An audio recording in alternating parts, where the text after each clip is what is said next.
Chapter 2689, Simplified Holy Devour. As Feng swung down the abyssal blade, a bundle of blazing red flames enveloped the magic weapon, causing even the surrounding space to tremble. In the next moment, the blazing red flames devoured the cliff wall before him. Boom! Along with the sound of an explosion, countless stone fragments went flying. Originally, the cave Feng had dug for himself was only the size of a small room. Now, however, the cave had grown to the size of a small house. Moreover, its walls were extremely smooth, as if they had been polished. So strong. Surprise flashed in Feng's eyes as he took in the cave before him. He had only been trying to execute Holy Devour. He never thought that he would actually succeed on the first attempt. Although the second sword he executed was many times weaker than the Heavenly Blue Saints version and could even be considered incomplete, the power of his attack was already close to the upper rank Tier 4 standard. With such destructive power, his efficiency in carving out a path to the legacy fragments should improve by several dozen times. However, just as Feng thought of using Holy Devour once more, his consciousness suddenly wavered, and a stinging pain assaulted his brain. Sure enough, it is still too much for my current self to execute Holy Devour. Feng could not help a bitter smile at this situation. He had indeed succeeded in executing Holy Devour.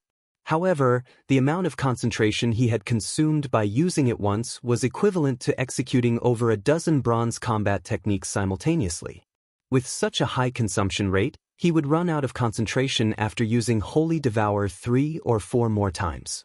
Moreover, he was able to achieve such a result only because his concentration had reached the Tier 4 standard already.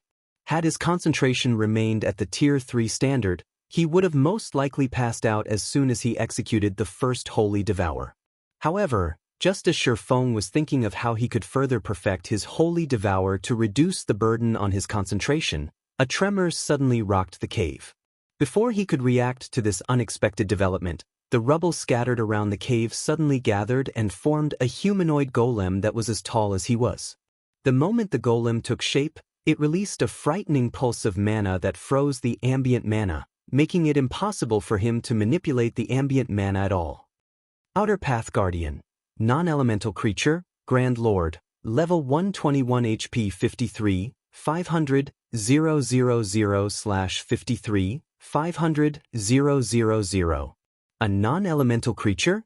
Feng was a little surprised when he saw the Outer Path Guardian. He'd never heard of the non-elemental creature label before. Normally, if a monster wasn't an elemental creature, they would be labeled with their race, such as giant, elf, wild creature, orc, and so on. Before Feng could properly digest this situation, the Outer Path Guardian suddenly appeared before him. Its 2 arms then transformed into razor-sharp rock blades that cut at him, the attack speed it displayed surpassing that of ordinary Grand Lords and nearly rivaling mythic monsters. However, Feng was no pushover either. With his extraordinary combat standard and basic attributes, even mythic monsters of the same level would have difficulty landing attacks on him, let alone a Grand Lord whose speed was merely close to rivaling mythic monsters. In the next moment, Feng brandished the abyssal blade. Swords transmigration. In the blink of an eye, Feng deflected over a dozen attacks. Immediately afterward, he sent a counterattack cutting at the Path Guardian. In the next moment, a pitch-black sword light cut at the Path Guardian's body. A metallic clang echoed in the cave as the sword light came into contact with the Path Guardian. However, to Feng's surprise, not only did his attack fail to injure the Path Guardian, but the impact even made himself stumble half a step back. The abyssal blade he wielded also vibrated violently as if it had just struck on an impenetrable wall. What kind of monster is this? Feng stared at the Outer Path Guardian in astonishment. The abyssal blade was capable of cutting through even the skin of superior mythics, yet not only did the magic weapon fail to scratch the Outer Path Guardian's body, but the Grand Lord didn't even lose a single HP from the attack. The Guardian's defense was simply heaven-defying. Regardless of Feng's surprise, the Path Guardian did not stop its actions, launching attacks at him one after another. Even after fighting for several minutes consecutively, the Path Guardian showed no signs of weakening or slowing down at all. It was like a tireless machine. Although Feng had landed over 100 attacks on the Path Guardian, he had failed to cause any damage whatsoever to the Grand Lord. Even Light Shadow was useless against it. Is it invulnerable? Feng's head ached as he continuously deflected the Path Guardian's attacks. Previously, he had seen hope of obtaining the legacy fragments. He never imagined that a monster like the Outer Path Guardian would appear after he destroyed the cliff wall. Despite the Path Guardian having only a little over 50 million HP, which was very low for a level 121 Grand Lord, he actually failed to make a dent. At this rate, he would collapse from exhaustion before he could even secure the legacy fragments. Time passed quickly. Before Feng realized it, over a dozen minutes had elapsed already. However, despite having attacked every possible weak point he could find on the Outer Path Guardian, he still hadn't damaged the Grand Lord. To make matters worse, the frozen ambient mana meant that he experienced none of the recovery effects he would normally experience when surrounded by mana. He would collapse from exhaustion after another hour of fighting at this rate. Screw it. Feng gritted his teeth and gripped the abyssal blade with both hands before executing Holy Devour against the Outer Path Guardian. If even this is no good, I'll have no choice but to use Berserk skills. Holy Devour was currently the strongest move he could execute without transforming into a Black Dragon King. If even Holy Devour was incapable of harming the Path Guardian, he would have to use a Berserk skill to boost his strength further, something he wished to avoid doing if possible. Immediately, a scorching inferno engulfed the Outer Path Guardian. Boom! In the next moment, the Path Guardian's body shot out of the blazing inferno like a cannonball and smashed into the back of the cave.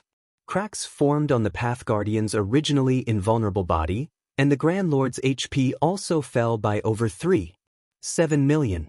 It was effective? Feng was surprised as he looked at the Path Guardian lying on the ground. Previously, even Light Shadow failed to damage the Outer Path Guardian. However, not only did Holy Devour succeed in damaging the Path Guardian, but its effects even far exceeded his initial expectations. Did I break through its defensive limit? Feng wondered. However, he quickly shook his head and denied the thought. No, that's not right. Even if my attack exceeded the Guardian's defensive limit, it shouldn't have produced such overwhelming results. He had plenty of experience in surpassing a monster's defensive limit. Hence, he knew that exceeding a monster's defensive limit wouldn't allow him to suddenly go from dealing 0 damage to dealing over 3.7 million damage. Moreover, normally, even if one failed to exceed a monster's defensive limit, the monster should still receive some form of damage after receiving an attack. A non-elemental creature, a mana screen, and Holy Devour? Feng continuously racked his mind as he watched the Outer Path Guardian slowly standing back up. Although he had successfully damaged the Path Guardian already, in his current state, he could execute Holy Devour only 1 or 2 more times. Hence, his situation remained dire. It was necessary for him to identify the reason why he had succeeded in damaging the Path Guardian. Otherwise, even if he activated his Berserk skill, he would only end up wasting it. Following which, Feng arrived before the Path Guardian and executed Light Shadow against it. However, just like the last time he had used the mana technique, he failed to inflict any damage on the Grand Lord. Since Light Shadow is ineffective against it, I'll have to use another method. Seeing the Path Guardian slashing its 2 blade hands at him once more, Feng sidestepped, then slipped behind the Guardian. He concentrated his mana within the abyssal blade as if he were executing Holy Devour, but did not let any of the mana escape the magic weapon. Consequently, instead of a blazing inferno, only a small layer of flames appeared around the abyssal blade as he sent the magic weapon slashing down at the Path Guardian's back. In the next moment, the abyssal blade actually cut into the Path Guardian's sturdy body, inflicting over 1.6 million damage on the Grand Lord. Sure enough, Feng's eyes glowed with excitement at the success of his attack. After seeing that Holy Devour was highly effective against the Path Guardian while Light Shadow was completely ineffective, it was clear to Feng that the Path Guardian's defensive limit had nothing to do with why one could deal damage to it while the other couldn't. Instead, the reason for this situation lay in the difference between the 2 techniques. The method of utilizing mana. Light Shadow was a technique that gave shape to mana, whereas Holy Devour was a technique that caused mana to go berserk before materializing it to exhibit a frighteningly destructive power that could destroy even the very essence of matter. Currently, although he did not fully execute Holy Devour, he had materialized his mana and concentrated it on the Abyssal Blade. By doing so, he was able to drastically reduce his consumption of mana and concentration while still utilizing the effects of materialized mana. Only, the raw power and scale of his attack were considerably smaller compared to those of the real Holy Devour. Basically, he had executed a simplified version of Holy Devour. Meanwhile, after achieving success once, Shifeng promptly started bombarding the Path Guardian with attacks. In terms of combat power, the Outer Path Guardian was significantly inferior to ordinary mythic monsters. The only thing that made it a challenging foe was the fact that it could be damaged only after certain conditions were met. However, now that Shifeng had met these conditions, the Path Guardian's 5 million HP was nothing. In less than 2 minutes, Shifeng had depleted all of the Outer Path Guardian's HP. The Guardian's rocky body then crumbled and scattered on the ground. Meanwhile, along with the Outer Path Guardian's death, not only did Shifeng's experience bar fill up by a significant margin, but a stream of black mist also flowed into his heart. In the next moment, fragmented images appeared before him one after another. At the same time, a system notification also entered his ears. Read latest chapters at Wuxia World. System, you have obtained 5 legacy power points. Tier 4 legacy completion rate at 0.5%. When legacy completion rate reaches 85%, you may attempt to activate your Tier 4 legacy. Legacy power? Shifeng was surprised to see the system notification. He never thought that killing the Outer Path Guardian would actually grant him legacy power. Collecting legacy power using this method would be much easier than trying to descend into the abyss and reach the legacy fragments. Meanwhile, shortly after the Outer Path Guardian died, its body exploded into bundles of light that hovered quietly in midair, expelling all the mana in the surrounding space. Chapter 2690 Unknown Metal Fragments. What a powerful phenomenon! Shifeng's heart was filled with surprise when he saw the dozen or so items quietly hovering in midair. He had seen many kinds of monster loot before. He had even seen loot accompanied by a holy chant. However, this was the first time he had seen or heard of the phenomenon the Outer Path Guardian's loot created. Currently, all mana within a 50-yard radius of the dropped items was getting banished from the area. Even the mana within his body was rapidly depleting. Right now, if a player with a silver mana body were standing here, they would most likely have lost consciousness instantly from mana exhaustion. Seeing this situation, Shifeng did not dare hesitate for too long. Immediately, he stepped forward and tried to store the loot in his bag space. However, the instant he touched one of the dropped items, a system notification entered his ears. System, this item should not be stored, as it has an extremely powerful repulsion toward mana. Storing it in your epic spatial bag involves a certain degree of danger. Do you wish to store this item in your epic spatial bag? Should not be stored? Shifeng was quite surprised at the system notification. However, despite his surprise, he still chose to store the loot in his epic spatial bag. After all, he would lose his life if he didn't put the items into his bag space and allowed the mana repulsion field to continue existing. As he stored the items in his bag one after another, the mana environment within the cave gradually recovered. Upon seeing this, he could not help a sigh of relief. How close! These items truly are strange. Had I been a few seconds later in taking action, they probably would have drained all my mana. Sitting down, Shifeng shuddered involuntarily as he checked the 15 new items inside his bag space. Previously, the Outer Path Guardian was already plenty astonishing, as it could actually freeze the mana around it, preventing players from using the ambient mana. For players that relied heavily on skills and spells during combat, this was a fatal ability. However, these dropped items were even more amazing. They had directly banished all the mana within a 50-yard radius. Not even the mana within his body was exempt. This situation was simply unheard of. If players encountered these extraordinary items without any means to store the items, they would definitely meet their deaths. Despite Shifeng's wariness toward these items, he could not hold back his curiosity and started inspecting them. After he used his identification skill on these items, he was stunned. He couldn't appraise any of these 15 metal fragments. Even after he activated Omniscient Eyes, all he got was that these metal fragments were named as Unknown Metal Fragment, and that they were originally part of a weapon. What kind of weapon was it? Isn't it a little too amazing? Just its fragments alone are so powerful already. Even legendary weapons are not that powerful. Shifeng was astonished when he saw the little information Omniscient Eyes obtained. In God's domain, legendary items usually deteriorated into fragmented legendary items because their core component had suffered damage, which prevented them from exhibiting their true might. However, if a legendary weapon got shattered into numerous fragments, rather than becoming multiple fragmented legendary weapons, the legendary weapon would become garbage. Only if the shards were recast and more material was added was there a chance of them becoming a fragmented legendary weapon. Yet, despite not having undergone any rework, the fragments in his bag still exhibited such a powerful mana repulsion effect. Even the strongest legendary weapons he had heard of were unlikely to be so powerful. However, Shifeng did not dwell on the metal fragments. After getting enough rest, he left them sitting inside his bag space and resumed attacking the cliff wall. Since he now knew that the Outer Path Guardians provided legacy power and that the Guardians spawned from the rubble of the cliff, he naturally wouldn't let this opportunity to kill two birds with one stone get away. However, despite Shifeng repeatedly using Holy Devour on the cliff wall, not every attack of his caused an Outer Path Guardian to spawn.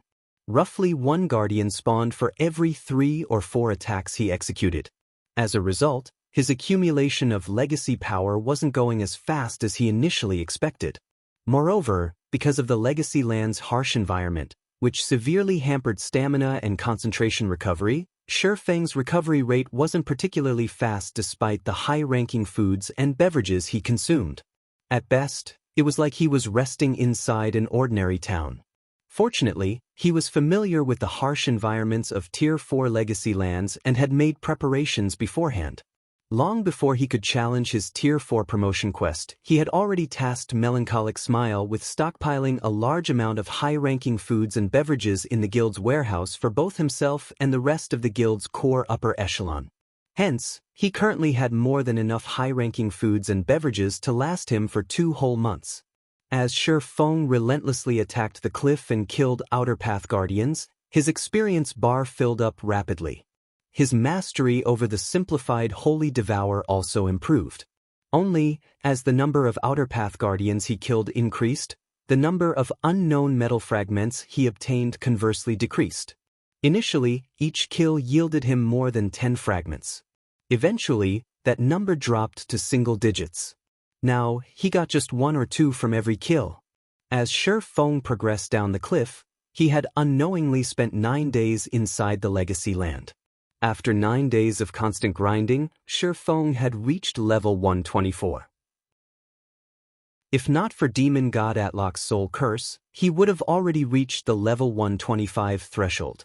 As for the accumulation of legacy power, he had reached 83% completion rate already, just 2% away from the minimum requirement to activate his Tier 4 legacy. As for the unknown metal fragments, he had collected a total of 96. Meanwhile, a lot had also happened in the outside world during these 9 days. Thanks to the 50 bottles of S-rank nutrient fluids Mushin provided as a deposit, Shifeng could afford to consume 1 bottle per day, meeting the energy requirements of his brain. His body's condition also improved considerably. However, if he wished to recover to his peak state, he still needed life potions. Aside from that, Zero Wing's main force members also started exiting the spatial maze one after another. However, as Fire Dance, Aqua Rose, Gentle Snow, and 24 or so other players had taken different paths midway through the maze, they remained trapped inside. Along with the return of the majority of Zero Wing's main force, the prosperous Zero Wing flourished even more. After returning to the eastern continent, Zero Wing's main force members continuously raided large-scale and super-large-scale team dungeons, enriching the guild warehouse with plenty of rare materials. Including the rare materials brought back from the Western continent, Melancholic Smile and the others produced batch after batch of level 120 weapons and equipment. Now, when it came to level 120 weapons and equipment, Zero Wing surpassed the various superpowers. For a time, Zero Wing entered the spotlight of the neighboring kingdoms and empires, and many expert players and well-known adventurer teams applied to join Zero Wing. However, during all of this, a very shocking matter got exposed. The true identity of Zero Wing's mysterious guild leader, Black Flame. When this information spread, it shocked the Eastern continent's various powers. This was especially true for Unyielding Soul, Crimson Emperor, and the Secret Pavilion, superpowers that were partners of Zero Wing. None of them had ever thought that Zero Wing was truly a guild that had no background whatsoever and that a youth like Feng had developed it from scratch. God's Domain's various powers no longer feared Zero Wing. Many powers started secretly targeting Zero Wing's internal members. At the same time, they spent huge sums to snatch the Heaven's Rumble Training Center's disciples and customers of Zero Wing's virtual combat platforms. They even offered astronomical prices to poach Zero Wing's core members, resulting in a brain drain of Zero Wing's internal members and core members day after day. Guild Leader. Another dozen core members have applied for withdrawal today. In addition, quite a few training centers and dojos disciples have come challenging our training center's disciples, and several of our disciples got injured. Even Master Lei Bao himself got challenged by a mysterious half-step grandmaster martial artist on his way home and ended up suffering heavy injuries. That mysterious expert warned Master Lei Bao that if he remained in Zero Wing, there would be more of such incidents. Moreover, several superpowers have sent representatives to our headquarters. They say that so long as we let them become shareholders of Zero Wing, they'll make all these problems go away, Liang Jing reported in frustration. However, these still aren't the most crucial matters. The biggest problem is that the suppliers that previously provided us with S-rank nutrient fluids and state-of-the-art training facilities now refuse to do business with us. Moreover, nobody is commissioning our guild for tasks anymore. At this rate, we can only rely on exchanging coins for credits to maintain our guild's daily operations. Read latest chapters at Wuxia World. I understand. For now, make use of Silverwing City's income to fill in the gaps, Feng said, nodding. Also, did you find out which superpower sent that expert that injured Lei Bao? I checked with the Secret Pavilion. Although the other party hid themselves quite thoroughly, the Secret Pavilion still managed to find out who sent that expert. It's Dragonheart Island's War Blood adventurer team, Liang Jing said. War Blood?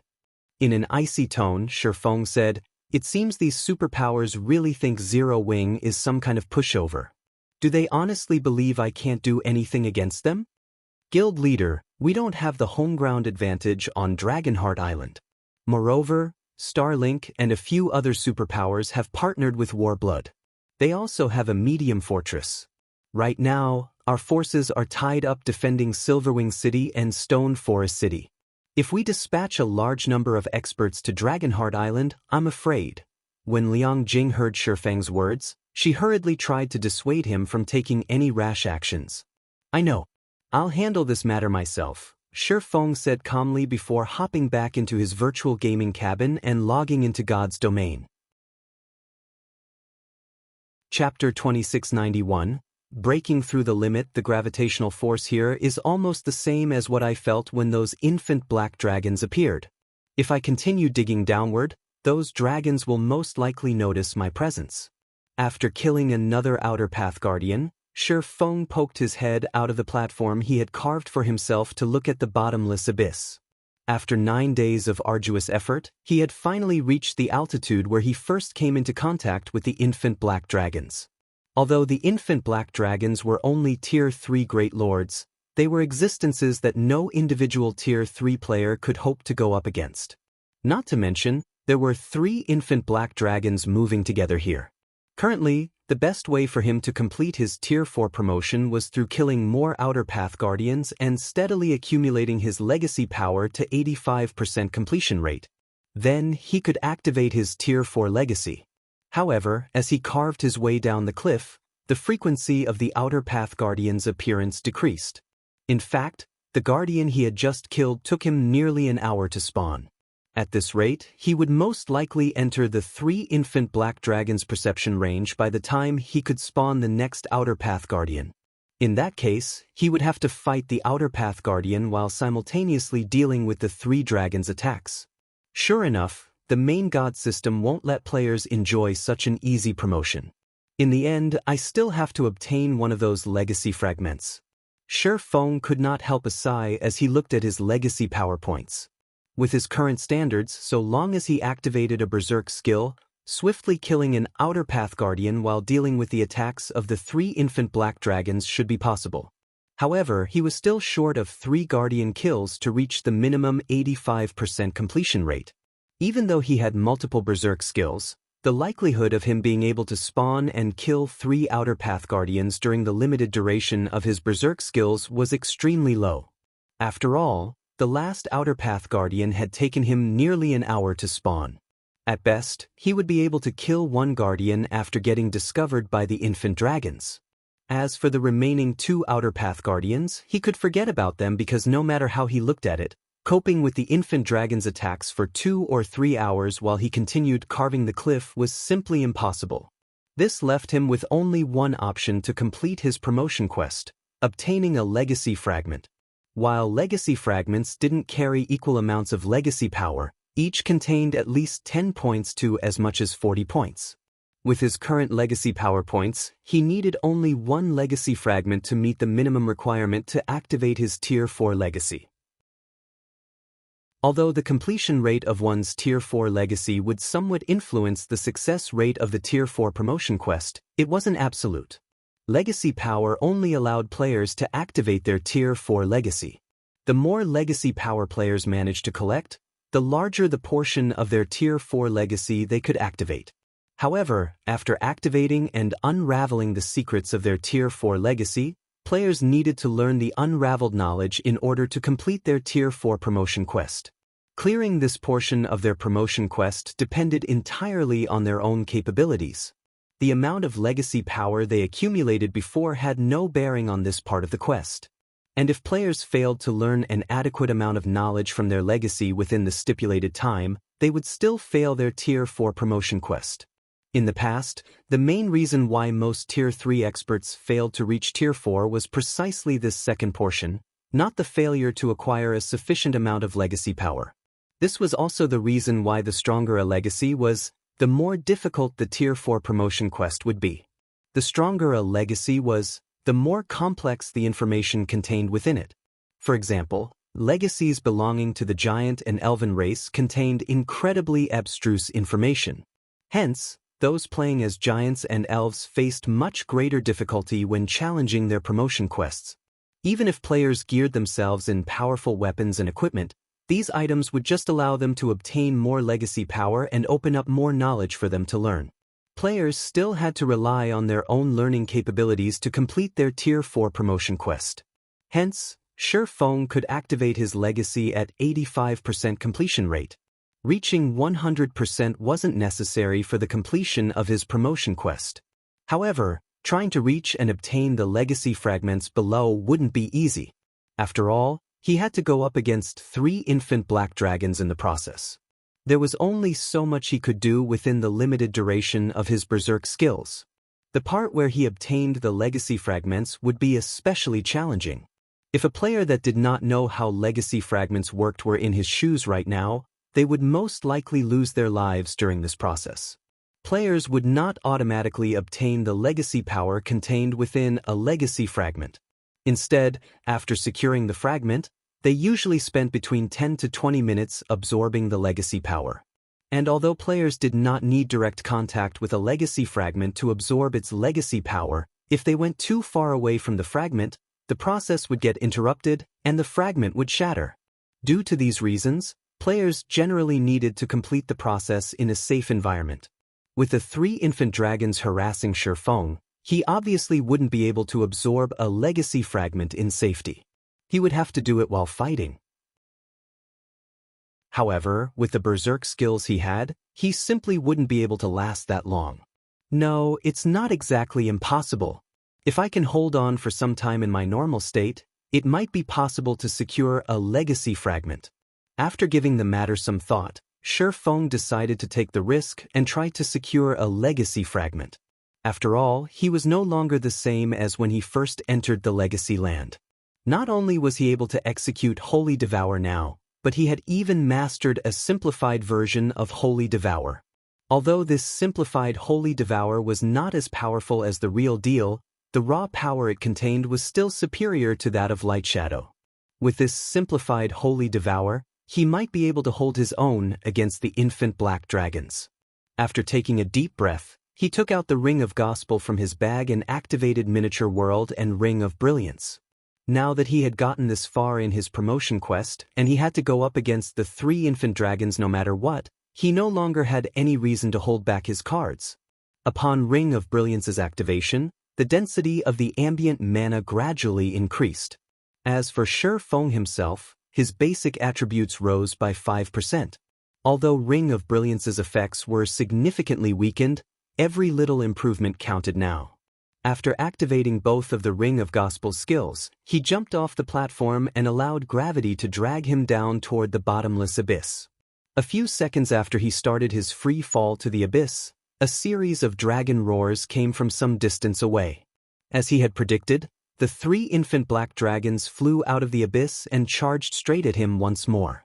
A short moment later, one of the infant dragons arrived before Shi Feng and sent its gigantic claw smashing at him. Seemingly unaffected by Miniature World, the dragon's claw still carried enough power to tear through space. This hit will determine whether I can succeed or not. Having prepared for this attack beforehand, Shi Feng promptly lashed out against the approaching claw with the abyssal blade.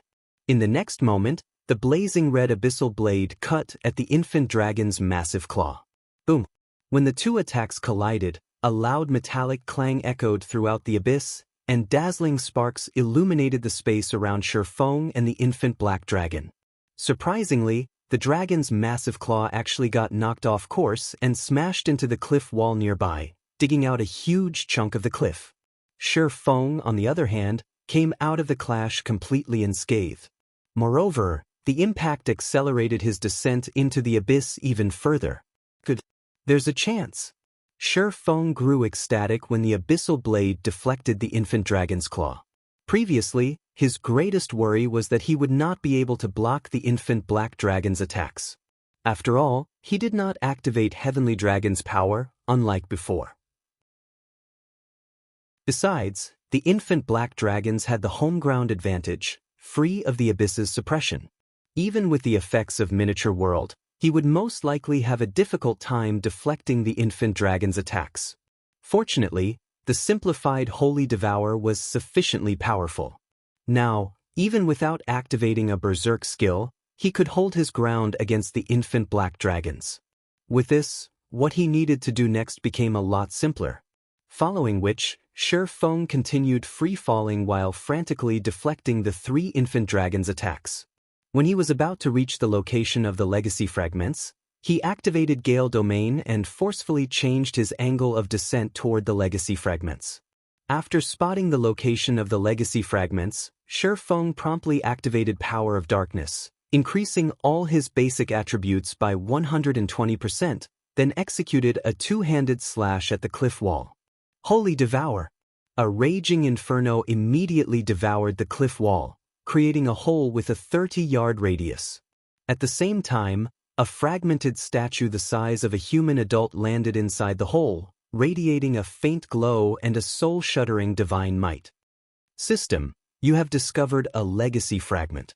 Do you wish to absorb the fragment's legacy power? Absorb, Shi Feng said without hesitation. As soon as he finished speaking, the fragmented statue released an aurora of lights that pierced his body. Just how much legacy power is in this thing? Shi Feng was stunned when he saw the loading bar that appeared before him. According to the loading bar, the absorption process would take 33 minutes. This absorption time far exceeded his expectations. It also far exceeded the total duration of all of his berserk skills. However, under the circumstances, he did not have the leeway to go for a different fragment. If he chose to give up on this fragment, then all of the effort he had put into killing all those outer path guardians would go to waste. At this time, the 3 infant black dragons noticed what Feng was doing. Immediately, all 3 of them used dragon breath at him. Damn it! Feng's complexion darkened when he saw that the 3 dragon breaths covered the entire cave he was in. Instinctively, he activated absolute defense to protect himself. After the 3 dragon breaths landed, the size of the cave increased significantly, which gave Feng a lot more room for maneuvering. Following which, time flew as Feng desperately defended himself against the 3 infant dragons' attacks. 10 minutes. 15 minutes. 20 minutes. Only 30 minutes had elapsed by the time the duration of Feng's final berserk skill, disintegration power, expired. Although he had done his best to fight in his normal state as much as possible and only use his berserk skills when absolutely necessary, he still exhausted all his berserk skills by the 30-minute mark. Without the support of any berserk skills, he had no choice but to rely on the simplified Holy Devour to defend against the 3 infant dragons' attacks. However, although the simplified Holy Devour required less concentration to execute than even Light Shadow, the burden from spamming the technique still took its toll on him.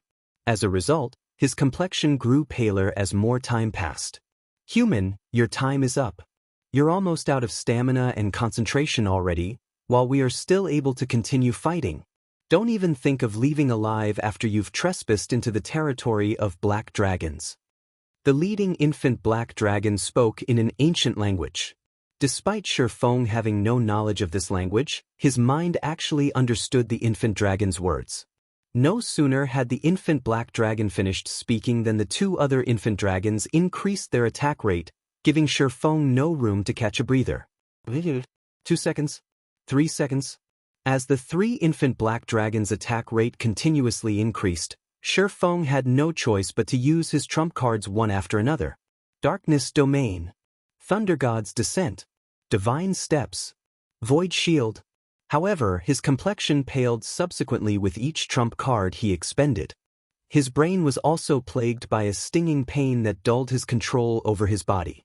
Read latest chapters at Wuxia World. Is this it for me?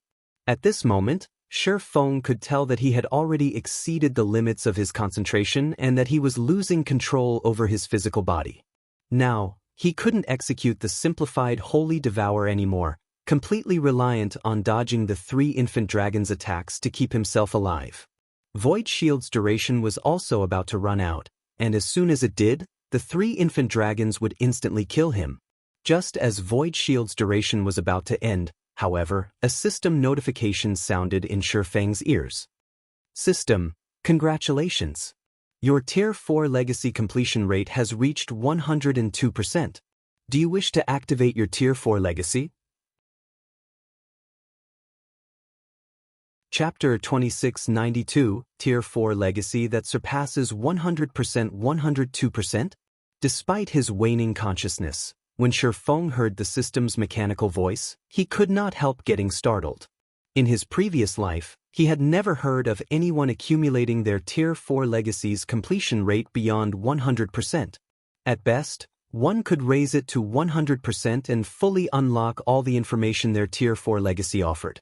Now, however, his Tier 4 Legacy had reached 102% completion rate. Just what did that mean? Feng did not dwell on the matter. Now that he had met the requirements to activate his Tier 4 Legacy, he activated it without hesitation. Unfortunately, even after he had chosen to activate his Tier 4 Legacy, the 3 infant black dragons showed no signs of letting up. In the next moment, one of the dragon's claws smashed down at Feng. Damn it! Even if players managed to activate their Tier 4 Legacy, it did not mean that their promotion quest was over. Only after learning an adequate amount of the information contained in their Tier 4 Legacy and leaving the Legacy land safely would players be considered to have completed their Tier 4 promotion quest. Since there was no room for Feng to dodge the approaching claw and he had no concentration left to execute the simplified Holy Devour, he chose to block the attack with his two swords. Boom! Feng's entire body smashed into the ground with a boom. At the same time, cracks formed on his void shield. Thank goodness I have the void shield to absorb the attack's damage. Otherwise, that move would have taken away at least 1/5 of my HP. Feng inwardly celebrated when he saw the cracks on the void shield. With the infant black dragons having the home ground advantage, even if he had the heavenly dragon's breath strengthening him and suppressing the dragons, the disparity in strength between the two sides was still massive. Only if he activated a berserk skill would he stand a chance against the dragons. However, as soon as Feng pulled himself out of the ground, another claw attack came at him. To make matters worse, before the claw attack even arrived, Void Shield's duration ended, and the barrier protecting him shattered into oblivion. The movement speed bonus he received from Void Shield also disappeared. As a result, he could rely on only his normal speed to dodge the approaching claw. Foolish human. Now that you've lost your final card, even though you managed to activate your legacy, you still won't leave this place alive. The leading infant dragon said as it looked down at Feng, a hint of ridicule glinting in its golden pupils. It was in no hurry to attack him at all. Sure enough, it is still too much for me. Feng did not try to refute the infant dragon's mockery. Instead, he simply looked at the three infant dragons quietly. According to his original plan, after he had activated his legacy, he would rely on his life-saving measures to put more distance between himself and the abyss to lessen the abyss's suppression effect. He would then try to learn his legacy while escaping. However, he never thought that absorbing the legacy fragment would take up so long that, by the time he finished absorbing the fragment's legacy power, he would have used up all his berserk skills and life-saving skills already. In fact, he had even pushed his concentration to its very limits. It wouldn't be strange if he simply collapsed and lost consciousness right now. Meanwhile, even though he succeeded in activating his Tier 4 legacy, in his current state, trying to learn his Tier 4 legacy while going up against the three infant black dragons' attacks was simply a fantasy. Although there were differences in complexity between the Tier 4 legacies found in God's domain, normally, the more powerful a legacy was, the more difficult it would be to learn it. While he did not know how complex the Blade Saint's Tier 4 legacy was, it shouldn't be easy. Going by his past experiences, players would have only 1 short hour to learn their Tier 4 legacy after activating it. So long as they could learn one of the several topics offered, they would acquire their Tier 4 legacy and complete their Tier 4 promotion quest. In the past, Feng had never once managed to learn a topic from his Tier 4 legacy within 1 hour. As for the experts that reached Tier 4, the majority of them had just barely managed to finish learning one topic within 1 hour. And even the record holder for the fastest person to learn a topic from their Tier 4 legacy had spent nearly half an hour to do so. In his current situation, where he had to fight 3 infant black dragons in a high-gravity environment, just how was he supposed to learn a topic from his Tier 4 legacy within half an hour? As Feng was smiling bitterly, the sound of a notification entered his ears. System, you have activated your Tier 4 legacy. You have unlocked all 4 learning topics of your legacy. You have 1 hour to learn them. So long as you learn just one topic listed below, you will be promoted to Tier 4.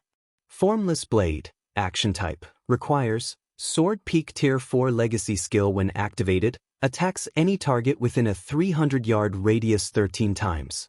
Every attack carries 180% strength and causes 240% darkness damage. Cooldown, 15 seconds learning condition. Achieve 75% skill completion rate, Magic Light Assault.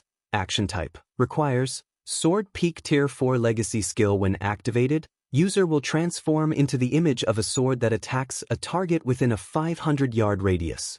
When transformed, movement speed is increased by 300%, strength by 100%, and agility by 100%.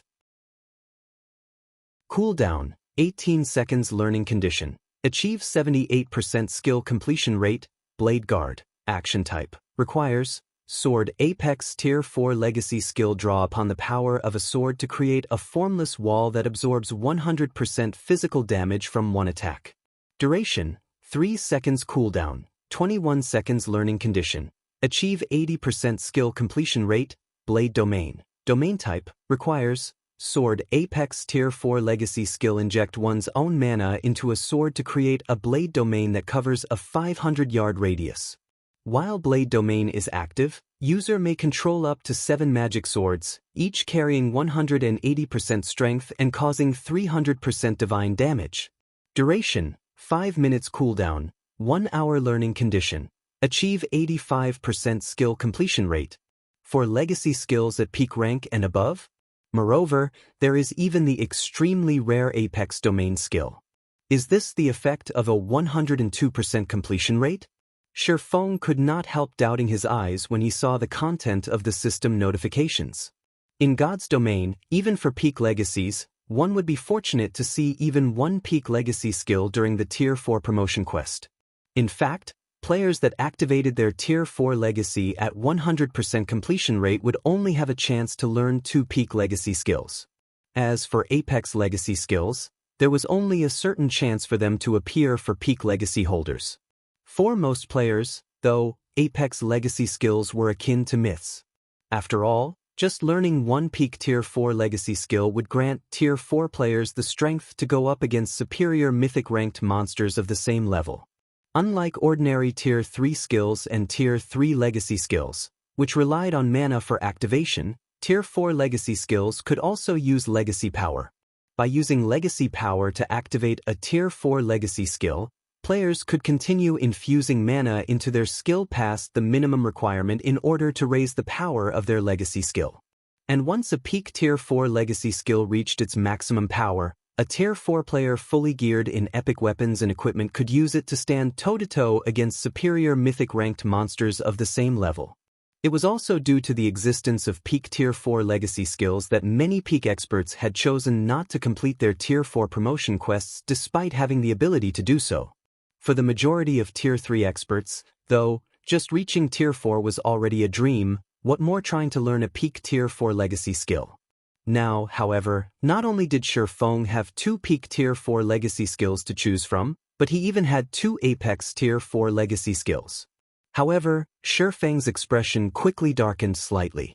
In the past, out of all the advanced Tier 4 legacy skills he was offered during his promotion quests, even the most powerful one only required him to execute the skill at a 70% completion rate to learn it.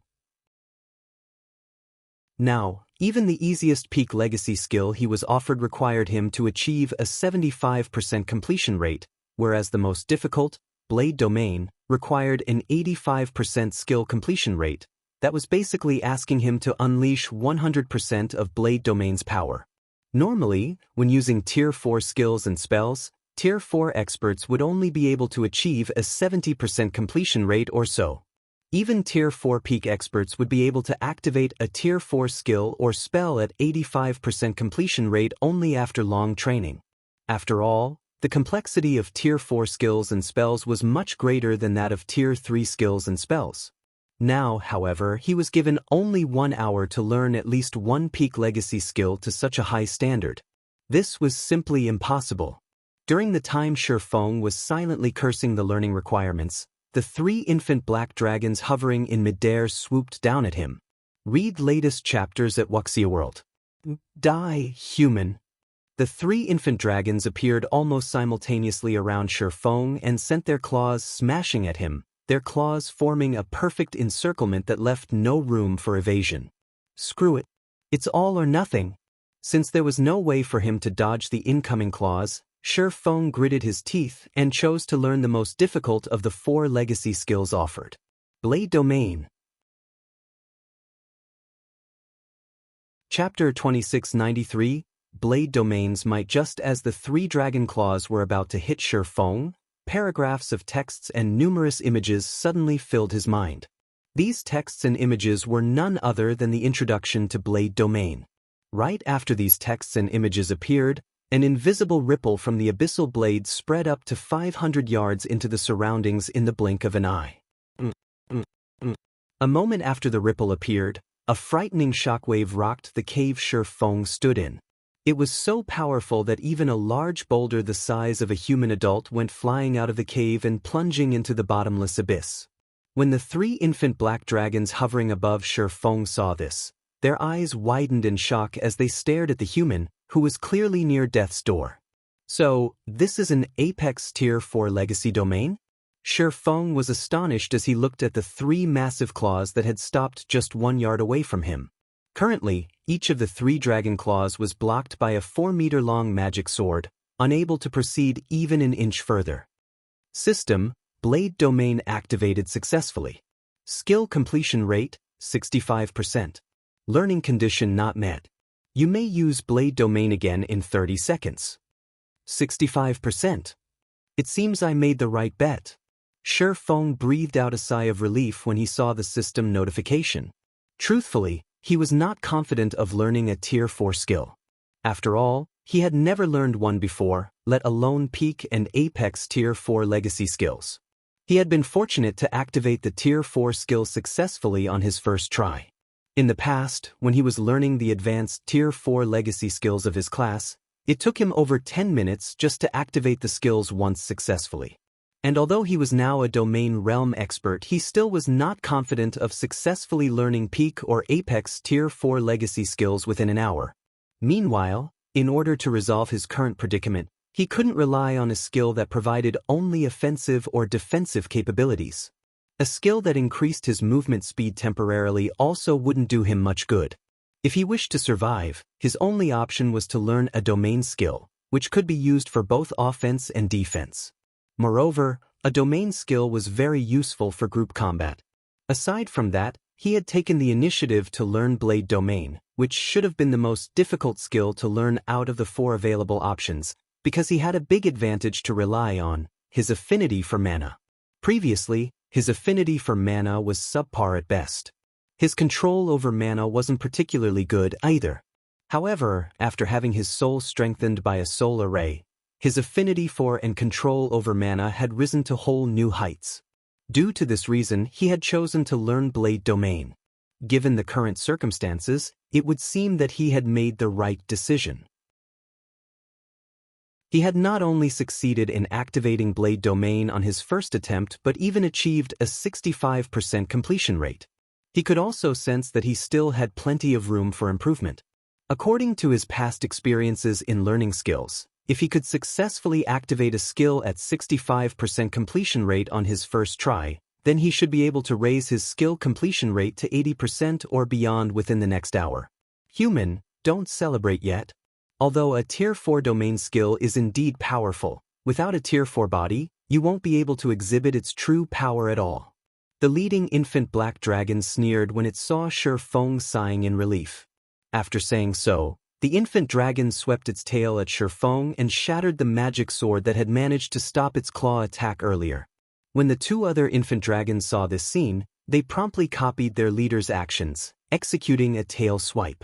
This situation forced Feng to reconstruct the magic swords frantically to defend against these tail swipes. For a time, magic swords continuously formed and shattered around Feng. However, as forming magic swords required the use of mana, after 20 seconds of this process, Feng had already lost 10% of his mana. At this rate, he would run out of mana in just 3 more minutes and would no longer be able to sustain Blade Domain. Human, die. So long as we are here, you humans will never lay your hands on the ancient legacy here. The leading infant black dragon bellowed as it looked at Feng's pale complexion. At this time, controlling his mana started to feel somewhat taxing. When trying to mold mana into a specific form, one would have an easier time doing so with abundant mana. In other words, as Feng's mana decreased, the difficulty of molding his mana into magic swords would conversely increase. He estimated that if his mana were to fall below the 30% threshold, Blade Domain would most likely be unsustainable. Die.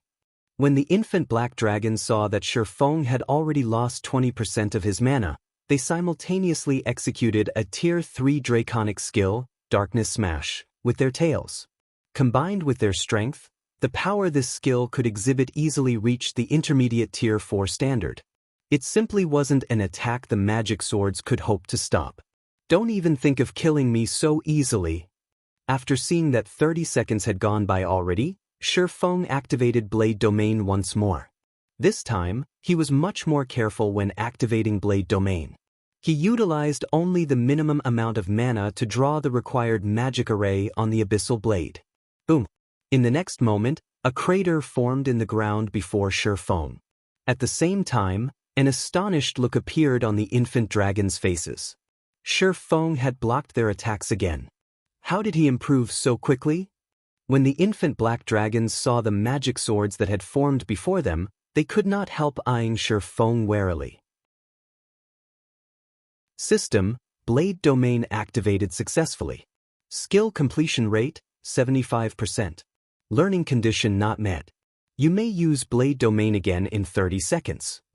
What the infant dragons did not know was that, when they were forcing Shifeng to create more magic swords and deplete his mana, they had also been helping him familiarize himself with the process of creating Blade Domain's magic swords. As a result, he became increasingly adept at manipulating the domain skill's mana, hence, he succeeded in activating the skill a second time with much greater efficiency. So that's the case. The activation of Tier 4 skills and spells is no longer dependent on just the technique of players. Instead, it requires the integration of mana control and technique. It's no wonder I had such a difficult time learning Tier 4 legacy skills in the past. When Shifeng saw the power of his Blade Domain increase by a significant margin, realization immediately dawned upon him. After thinking up to this point, he started using even less mana to conjure the magic swords, thereby reducing the volatility of his mana and improving its finesse. Following which, time elapsed. Every time Shifeng activated Blade Domain, he managed to improve its completion rate slightly. 77%, 79%, 81%. As Blade Domain kept strengthening, the three infant black dragons grew increasingly dispirited. Initially, they were overwhelming Shifeng. Eventually, they ended up fighting on par with him. Now, he actually held the upper hand in battle, relying on 6 magic swords to suppress them and reduce the number of attacks they could execute. Read latest chapters at Wuxia World. After 50 minutes or so had passed. System, Blade Domain activated successfully. Skill completion rate, 85%. Learning condition met. Do you wish to be promoted into a Tier 4 Blade Saint and utilize Blade Domain as the core for your mana body? Promote.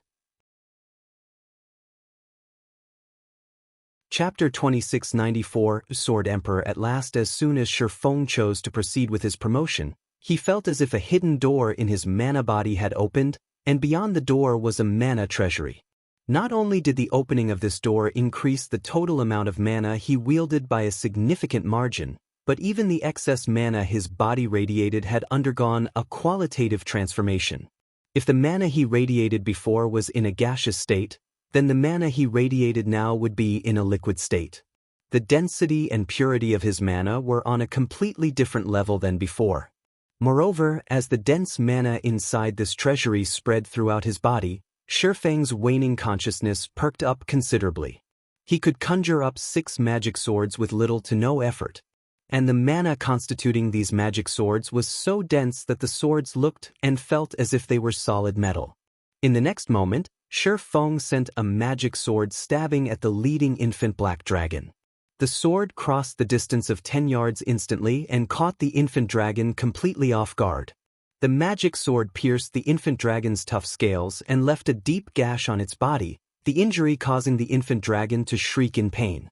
As for the 2 other infant dragons, although Shifeng had also sent magic swords stabbing at them, as the 2 of them were farther away, they were able to react to his attack in time, defending themselves with their claws. Even so, when their claws clashed with the magic swords, both infant dragons got knocked back by over a dozen yards, the impact causing their claws to tremble. At a glance, it was obvious that the strengths of the 2 sides were no longer on the same level. Is this the true strength of a Tier 4 class? Shifeng was surprised and excited when he saw the magic swords successfully injuring and repelling the infant black dragons. System, congratulations! You have become a Tier 4 Blade Saint, Sword Emperor. You have activated the Apex Legacy Core. All basic attributes plus 2000, all resistances plus 150, mana recovery rate increased by 100%, all basic attributes increased by 100%, and physique increased by 150%. All physical and magical attacks below Tier 4 received will be weakened by 30%, rewarding 100 legacy skill points. Just in terms of basic attributes, he had already reached a realm that Tier 3 players could only look at in despair, let alone the boost to his physique. If a Tier 3 player did not possess a set of extraordinary weapons and equipment, they would merely be cannon fodder in front of a Tier 4 player. Besides, there was the astonishing transformation in the quality of his mana. He was like an entirely different creature compared to when he was still at Tier 3. In God's domain, mana was the foundation of all life. Without mana, there would basically be no life. From fighting the infant black dragons, Shifeng understood just how much a player's mana would affect the potency of their skills and spells. Now that his mana was practically liquid, even if he had the same basic attributes, combat standards, and physique as a Tier 3 player, the said Tier 3 player still wouldn't last more than a few moves against him. After all, the power of the skills the two of them wielded would be on completely different levels. However, even though Shifeng had successfully repelled the 3 infant black dragons, he did not dare to idle around. He immediately manipulated his mana and formed his mana domain, then flew up and away from the bottomless abyss. He had no intention of clashing with the 3 infant dragons at all. Currently, he might have reached Tier 4 already and even gained the strength to hold his own against the 3 infant black dragons, but that was it. Killing the 3 infant dragons was still impossible for him. After all, now that he had gotten promoted to Tier 4, he could no longer spam Blade Domain like before. Once Blade Domain's duration ended, he would be forced to utilize his own body to clash with the infant dragons. With his limited stamina, he would definitely fall first before he could kill the 3 infant dragons. Now that he had already achieved his goal, he naturally had no reason to continue fighting the 3 infant black dragons. The sooner he left this dangerous place, the better. Fortunately, so long as players reach Tier 4 in God's domain and manage to form the passive-type mana domain, they could fly using their own mana, no longer reliant on external items to do so. Despicable human, don't even think of leaving. The 3 infant black dragons saw through Shifeng's thoughts. They widened their mouths and blew dragon breath at him without hesitation. In the next moment, the 3 dark beams the 3 infant dragons released merged into one and rapidly extended toward Shifeng, the resultant beam turning everything in its path into an empty void. The AoE of the beam made escaping its range in time impossible. Come! However, despite the combined dark beam's approach, Shifeng showed no sign of fear at all. On the contrary, a hint of excitement and anticipation gleamed in his eyes. He had just been promoted to Sword Emperor and was still unfamiliar with his new strength. When he was controlling Blade Domain's magic swords, he had merely executed the most basic forms of attack using them.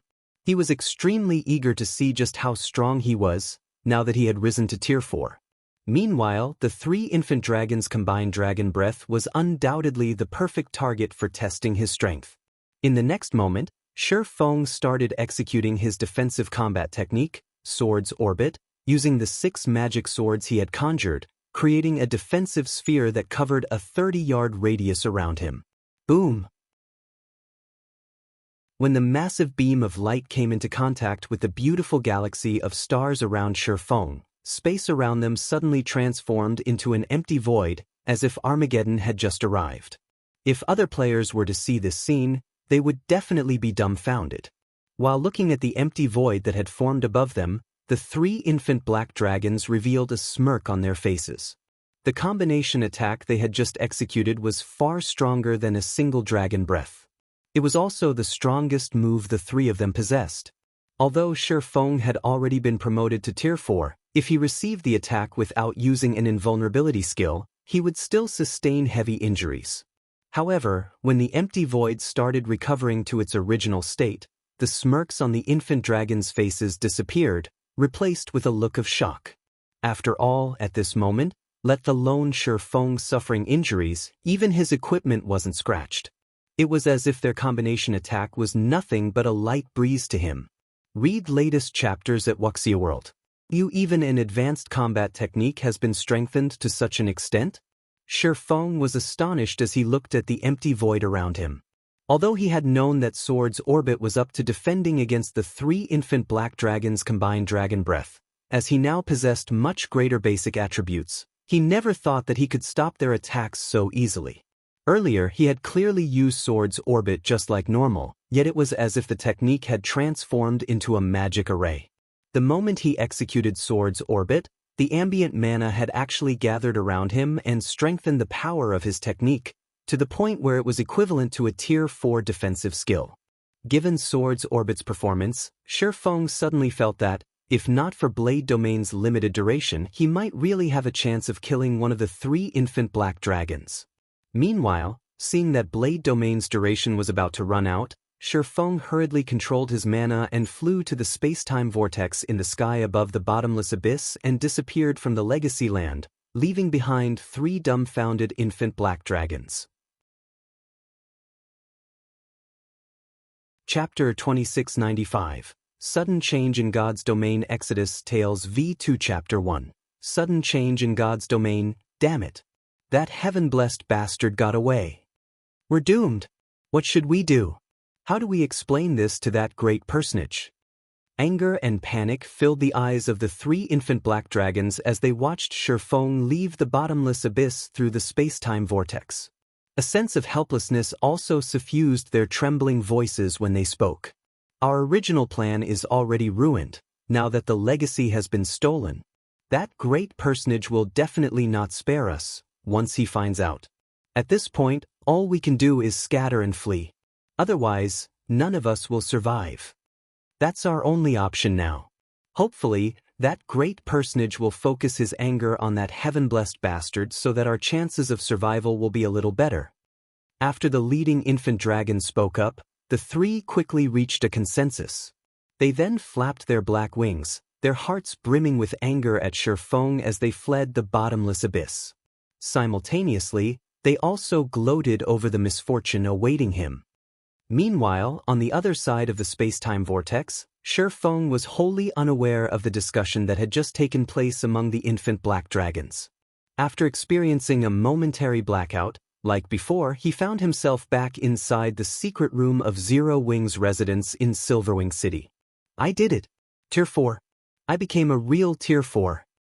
An indescribable sense of joy and excitement welled up within Feng as he observed the liquid mana surging toward his body from all around.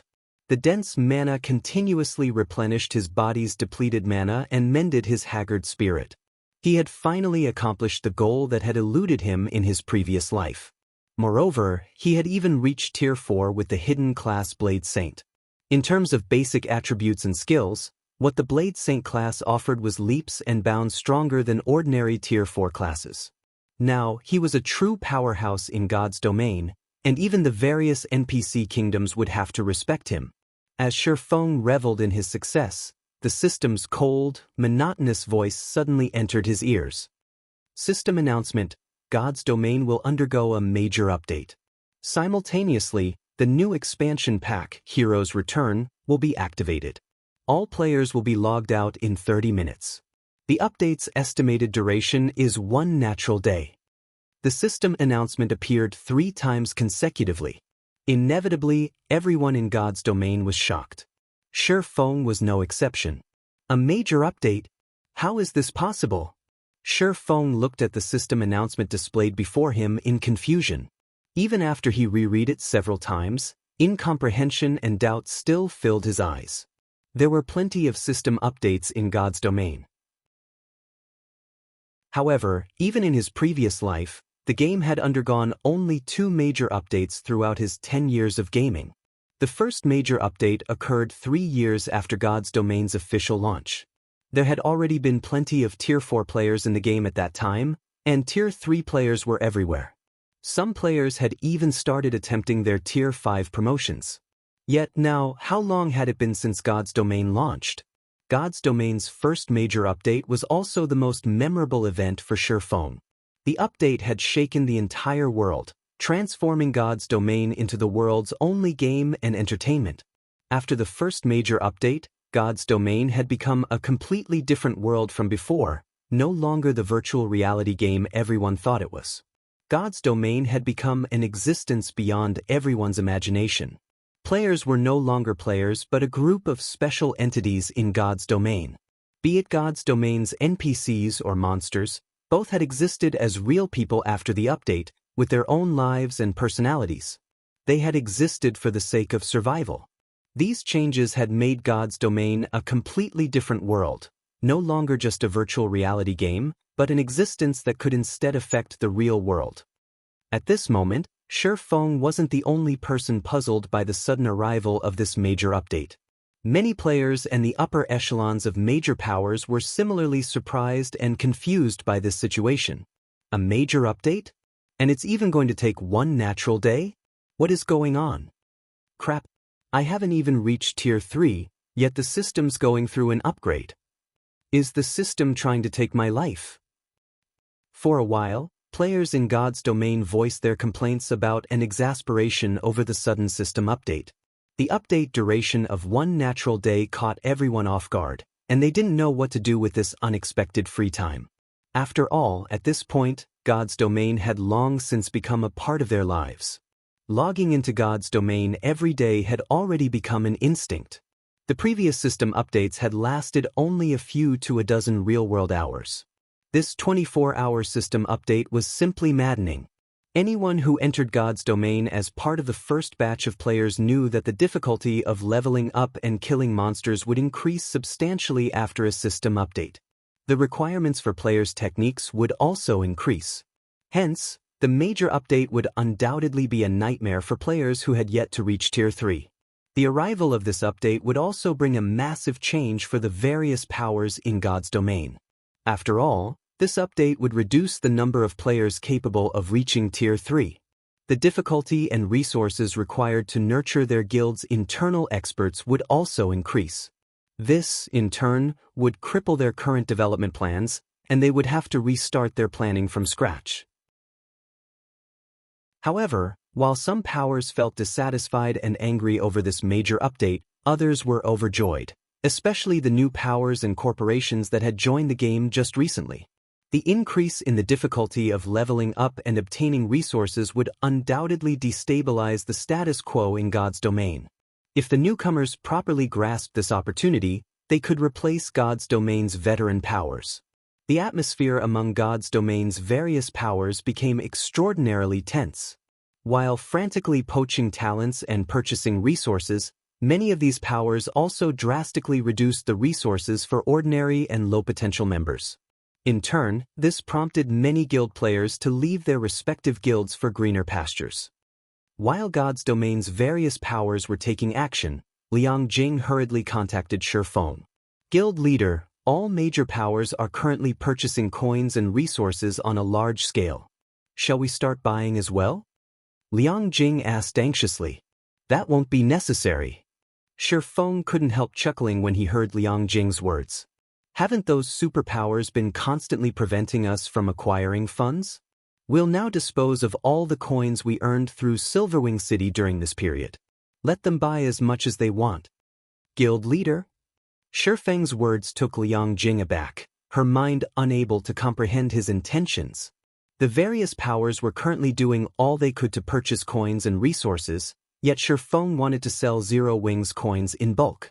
Once the system update ended, Zero Wing would end up in a pinch. Just do it. Feng smiled but didn't offer any additional explanation. According to past system updates, purchasing coins and resources in bulk was indeed the correct move. However, the system update this time would be different from previous ones. After the major update, not only would resources not be scarce, but obtaining them would become easier instead. Even leveling up would become less taxing. However, the major update wasn't all sunshine and rainbows either. After the major update, whether external or internal, the requirements for players' promotion would become more stringent. Notably, the changes made toward mana would require a greater understanding and control of mana to manipulate it properly. Hence, All peak experts in his previous life had also been master magicians. Once everyone goes offline, have Melancholic and the others meet me in the conference room. I have something to discuss with them, Shifeng said. He hadn't gained only a newfound understanding of mana during his Tier 4 promotion quest but also a strange metal that repelled mana. This was his first time seeing such a metal. So long as this item wasn't damaged beyond repair, they could refine it into a weapon or equipment. The mana repulsion effect was beneficial to players. After all, mana was everything in God's domain. There would be no life without mana. Naturally, monsters couldn't survive without mana.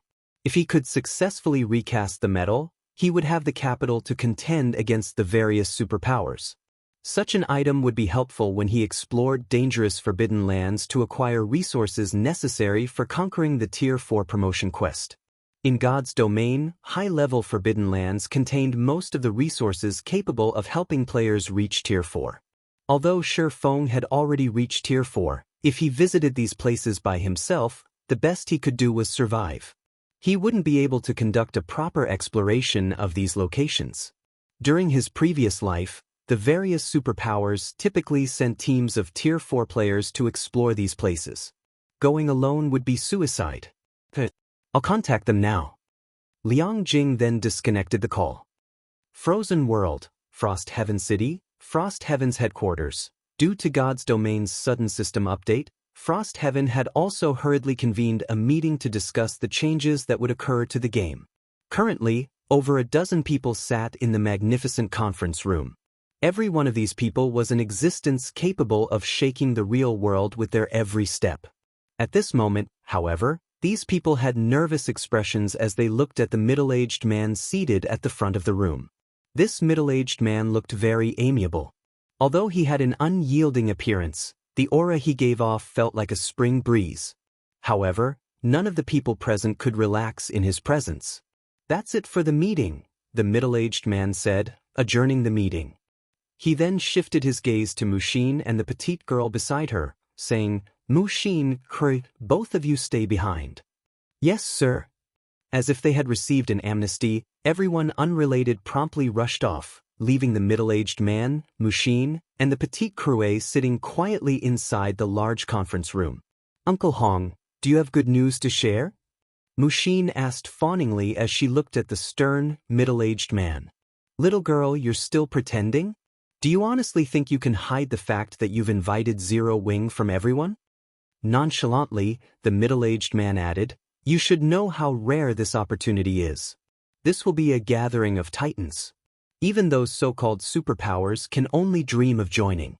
This is also an opportunity for Frost Heaven to become a true titan, yet you invited some unknown outsiders to participate." Upon hearing this, Mushin automatically turned to Crue beside her. In response, Crue stuck out her tongue playfully and smiled, expressing, "So what if I told on you?" Mushin sighed and shook her head in helplessness toward this little sister of hers. "Uncle Hong, while they are indeed outsiders, you shouldn't underestimate their strength either. This goes especially for Black Flame," Mushin said unhurriedly. "How strong can he be? He's merely a peerless expert in the eyes of ordinary people." The middle-aged man referred to as Uncle Hong shook his head. "You should know what kind of people we are dealing with. Those people are the truly talented, possessing frightening potential and special bloodlines. They even have the full support of those major corporations. The peak experts on the secret pavilion's experts list and the various superpowers peerless experts are but the tip of the iceberg." Uncle Hong is right. Being just stronger than average is nothing to those people, Crue said as she nodded with a smile. "However, Black Flame is really strong. He can single-handedly contend against Tier 4 foe Saint Devourers. Although he can't be a part of the main force this time, he can still provide support from the sidelines," Mushin explained. "He can hold his ground against a Devourer?" Uncle Hong was slightly surprised by this information. It seems this person is indeed strong. What's so amazing about contending against a Devourer using brute force? Plenty of my subordinates can, too, Crue said disapprovingly. Upon hearing Crue's words, Mushin had to resist the urge to pinch the girl's cheeks. She just explained, Uncle Hong, that person has a mana domain as well. He will be of significant help with our plans. He has a mana domain? This revelation piqued Uncle Hong's interest. This will indeed be of help to us. However, I'm afraid these things still aren't enough. You should know, as well, that an individual's strength is very limited in this upcoming operation. Moreover, the location we're visiting this time is extraordinary. So, I will have to personally inspect whether Zero Wings members can join this operation. You'll inspect in person? Mushin exclaimed in surprise. Uncle Hong's identity was preeminent. The guild leaders of super guilds and even those at the helm of major corporations had to treat him with respect. If he visited Zero Wings headquarters and news of it got out, it would cause a sensation among the various major corporations. Of course. In a severe tone, Uncle Hong said, the operation this time is of utmost importance. We cannot afford carelessness. But the time is almost up. This system update is also going to take one whole day. We'll be tight for time if we proceed with the inspection, Mushin objected. Don't worry. We'll just pay Zero Wings headquarters a short visit. It won't take much time, Uncle Hong said, smiling. Since you've made up your mind, leave Zero Wings inspection to me, Uncle Hong, Krue suddenly suggested. Zero Wing is a local tyrant. If they join in the operation this time, they will behave arrogantly. Also, seeing how much Big Sis admires that person's strength, I'm thinking of bringing Tian Cheng of Frost Heaven's 10 swords along. 1. We can test whether Black Flame is as strong as Big Sis says. 2. We can show Zero Wing that not just anybody can join Frost Heaven's secret operation. Even if Zero Wing passes the inspection, they'll know how to behave during the operation. Mushin fell speechless upon hearing her little sister's words. The 10 swords were geniuses the Boulder Corporation had nurtured using all their technology and resources. Every one of them was a monster among monsters. They were also among the core combatants for the upcoming operation. It would be overkill to test Zero Wing using one of the 10 swords. Mushin, what do you think? Uncle Hong asked. I don't have any objections. Mushin agreed after giving the matter some thought. In her opinion, Shifeng shouldn't have any problems going up against Tian Cheng with his strength. Good. Then if Zero Wing's strength is no good, you'll have to modify your agreement with them, Uncle Hong said, nodding. I understand. Mushin nodded obediently. Although she was the Boulder Corporation's heir, she couldn't go against her Uncle Hong's decisions. Big Sis, I have great expectations for you. Krue revealed a cute smile before logging off. Read latest chapters at Wuxia World. Hopefully, his performance won't disappoint Uncle Hong too much, Mushin prayed inwardly after seeing Krue leave. She had incurred a considerable expenditure to invite Zero Wing this time. If she annulled their contract, she would have to provide a lot of compensation. Meanwhile, in the top-floor conference room of Zero Wing's headquarters, Shifeng, who had just logged off, was sorting through the unknown metals information when he heard a knock on the door. Subsequently, the door to the conference room opened slowly, and a clear and pleasant voice came from outside. Guild leader, they're here. Chapter 2696, Ancient Fragments Exodus Tales Chapter 2696, Ancient Fragments under Liang Jing's lead, Melancholic Smile and several other people entered the luxurious and spacious conference room. Dressed in white lab coats, the group looked very much like a bunch of scientific researchers. At this time, Melancholic Smile and the others looked much more worn out than before. Exhaustion was apparent on their faces, and their hair was a mess, as if they had just recovered from a serious illness. Shifeng couldn't help his surprise at this situation. What's the matter with you? Why do you all look so haggard? Shifeng asked curiously. Since Zero Wing was now a large organization, it had plenty of management and production talents. There was no need for Melancholic Smile and the others to handle everything personally. Guild leader, I want to file a complaint, protested Cream Cocoa, who had a shy personality. A complaint? Shifeng was taken aback. Cream Cocoa was a master forger of Zero Wing. She also ranked among the top 3 in forging standards. It was only a matter of time before she became a Grandmaster Forger. Countless people in Zero Wing were hoping to get her to make them a weapon. If these people were to form a line, it would stretch from one end of Fenglin City to the other. After all, although Cream Cocoa and other master forgers had a meager chance of producing epic weapons and equipment, their chances of making dark gold weapons and equipment were considerable. In God's domain, epic weapons and equipment were exceedingly rare. Even the core members of first-rate guilds wouldn't necessarily own one.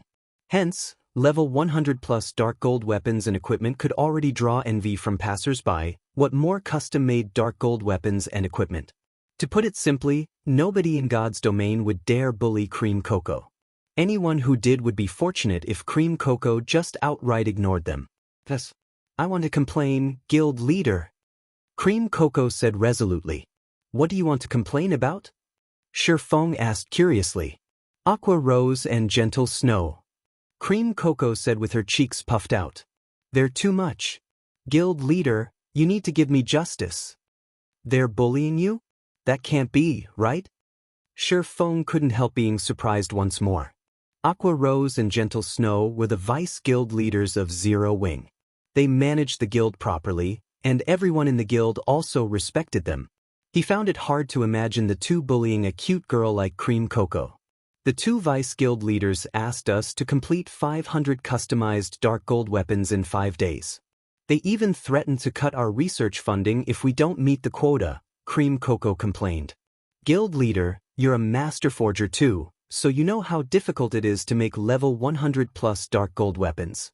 Let alone 5 days, we'll barely be able to make 500 in 10 days. The whole forging department has been working overtime, but we are still short 300 weapons after 3 days. No matter how you look at it, we can't complete them within the next 2 days. Melancholic Smile and the others nodded in agreement with Cream Cocoa's words. Customized level 100+ dark gold weapons were not cabbages. They were delicate works that required all of a forger's attention. The slightest mistake would lead to failure. That many?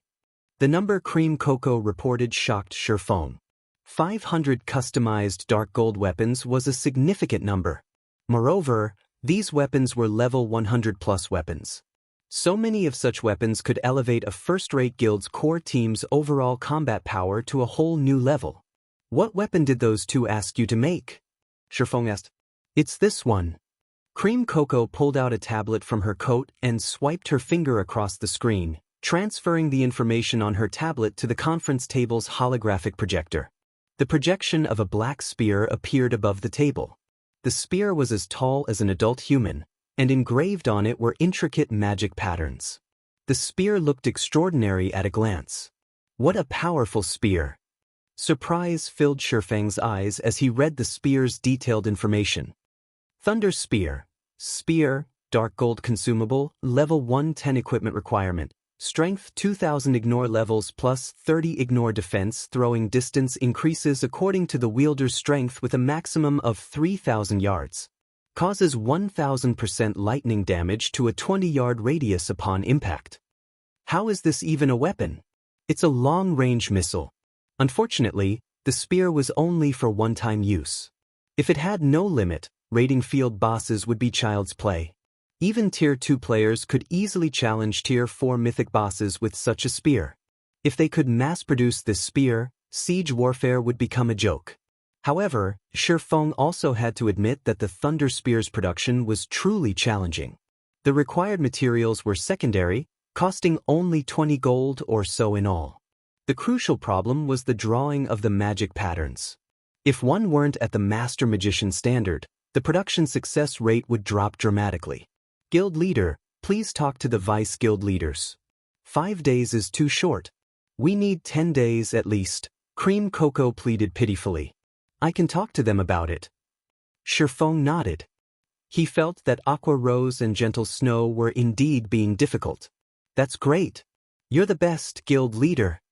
Cream Cocoa breathed out a sigh of relief. However, no sooner had Cream Cocoa finished speaking than Shifeng did a U-turn, saying, however, I hope you all can do your best to make 3000 Thunder Spears during this period. Guild leader? Cream Cocoa couldn't believe her ears. I'm not trying to trouble you. Slowly, Shifeng explained, this item is indeed very important, especially with Zero Wing lacking in high-end combatants. With this trump card, we can teach those hostile superpowers a lesson. The various superpowers currently didn't recognize Zero Wing as a superpower because of the guild's lack of high-end combatants. However, a sufficient number of Thunder Spears could compensate for the guild's inadequate combat power. Of course, I won't make you work in vain. Shifeng chuckled as he looked at Cream Cocoa's bitter face. He then brought out the unknown metals information and said, so long as you guys can complete this task, I'll let you research this metal. Cream Cocoa immediately criticized Shifeng's words in her mind, lumping her guild leader and vice guild leaders in the same group. He was completely ignoring her wishes and ruthlessly using her as a beast of labor. She couldn't engage at all in the crafting job she liked. However, after seeing the information displayed above the table, she fell into a daze. Besides Cream Cocoa, Melancholic Smile and the other master forgers present were also stupefied, a passionate flame igniting in their eyes as they stared at the projection above the table. It expels all mana? How is this possible? There's such a metal in God's domain? Cream Cocoa and the others muttered to themselves as if possessed.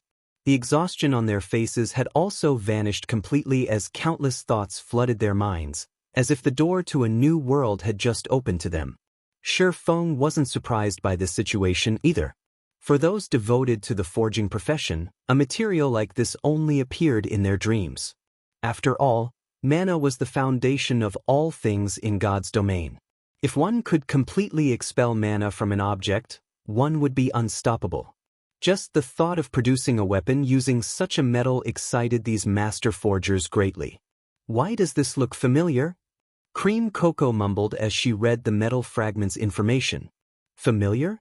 You've seen them before? Shifeng asked with concern. These metal fragments were so mysterious that even his omniscient eyes couldn't glean any information from them. Hence, he planned to give it to the forging department for research. Michim, I think I read about them in an ancient book. Cream Cocoa nodded after giving the matter some thought. This type of metal existed in ancient times. However, it wasn't something that appeared naturally in God's domain but was created by ancient gods. Moreover, based on the appearance of these metal fragments, they should originally be parts of a whole. You're right. These metal fragments indeed look like the fragments of a sword, Shifeng said, nodding. Yet, for some reason, they can't be fused like fragmented legendary items. Although they can't be fused, I have a way to put these fragments together, Cream Cocoa said. But I'm not certain if this kind of patchwork will allow the weapon to exert its former power and effects. You have a way? Shifeng was even more surprised to hear this. These fragments were extraordinary. If they could be repaired to a certain extent and the resulting weapon only had the effect of expelling mana, it would still be a great weapon. There shouldn't be any problems, Cream Cocoa said with greater confidence. I'll leave these metal fragments with you. Just ask Melancholic for the materials you need. Shifeng did not doubt Cream Cocoa's confidence. After all, her talent was no joke. Only the short time she had come into contact with God's domain limited her. You said it yourself, guild leader. You must open all materials in the guild's material warehouse to me, Cream Cocoa said, beaming at Shifeng. All lifestyle players desperately needed precious materials. However, let alone legendary materials, even inferior legendary materials were hard to come by. Not even super guilds would give lifestyle players of her caliber free use of such materials. Now that Shifeng gave her carte blanche to use such materials, she naturally couldn't let this opportunity get away. Sure. Shifeng nodded. After giving the matter some more thought, though, he added, however, you still need to use them conservatively. Collecting those materials wasn't easy. Please rest assured, guild leader. I promise you I won't use them all, Cream Cocoa promised with a smile, afraid that Shifeng would take back his approval. Cream Cocoa behaved like a child who had just gotten a new toy, and Shifeng didn't know whether he should cry or laugh as he looked at her. Afterward, he sent all the information relevant to the metal fragments to Melancholic Smile and the others. As for whether the fragments could be repaired, he would leave that to luck. By the way, Guild Leader, the Azure Chamber of Commerce's members arrived yesterday. They are currently training with our guild's core members, and Duan Hanshan is their leader. However, as you have been busy, I didn't bother you about it, Liang Jing suddenly said. Duan Hanshan came in person? This piece of news puzzled Shifeng. Duan Hanshan was a giant in the Azure Chamber of Commerce. Typically, sending a management staff for a training meeting between guilds would be more than enough. It was inconceivable that a big shot like Duan Hanshan came in person. Do you want to meet them now? Liang Jing asked. Since Duan Hanshan came here in person as the guild leader, I naturally have to meet him. Make the necessary arrangements, Shifeng said. I'll get it done now. Liang Jing promptly left the conference room. Meanwhile, as Shifeng discussed the ancient fragments with Cream Cocoa and the others, 2 men and 2 women walked toward Zero Wing Tower. And leading this group was an amiable, middle-aged man. After observing Zero Wing's internal members coming and going from the building for some time, Kure, the cute girl in a red dress, turned to the peerless beauty beside her. Smiling, she said, Big sis, it looks like Zero Wing is only average. Not only are there barely any people here, but most of them haven't even reached the refinement realm yet. I can't imagine what powerful experts Zero Wing can offer the operation this time. Read latest chapters at Wuxia World. Although Zero Wing's headquarters prosperity wouldn't necessarily have any relation to Zero Wing's strength, it should still reflect some of it.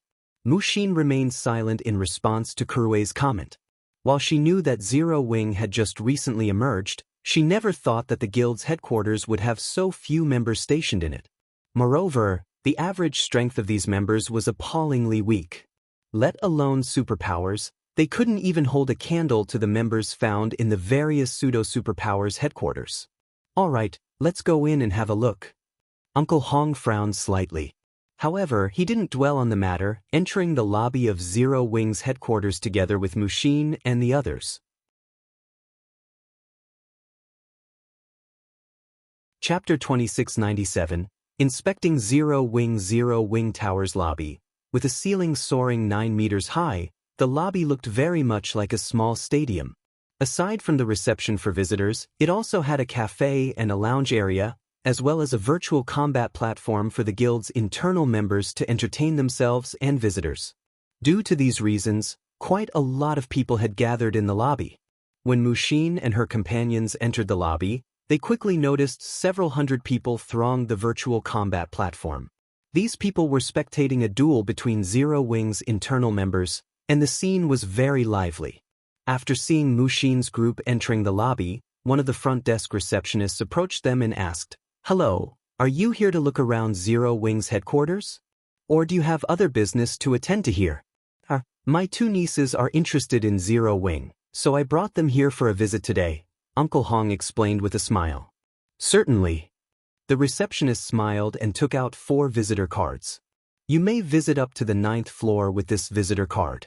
The floors beyond are only for internal members. If you have any questions after your tour, feel free to consult with the front desk. Thank you. Uncle Hong nodded and accepted the visitor cards. Afterward, the receptionist returned to her position at the front desk and allowed Mushin's group to roam about the building freely. Zero Wing sure is generous. They're actually allowing outsiders to tour their headquarters. This will save us a lot of trouble, Kurue commented in surprise as she received a visitor card from Uncle Hong.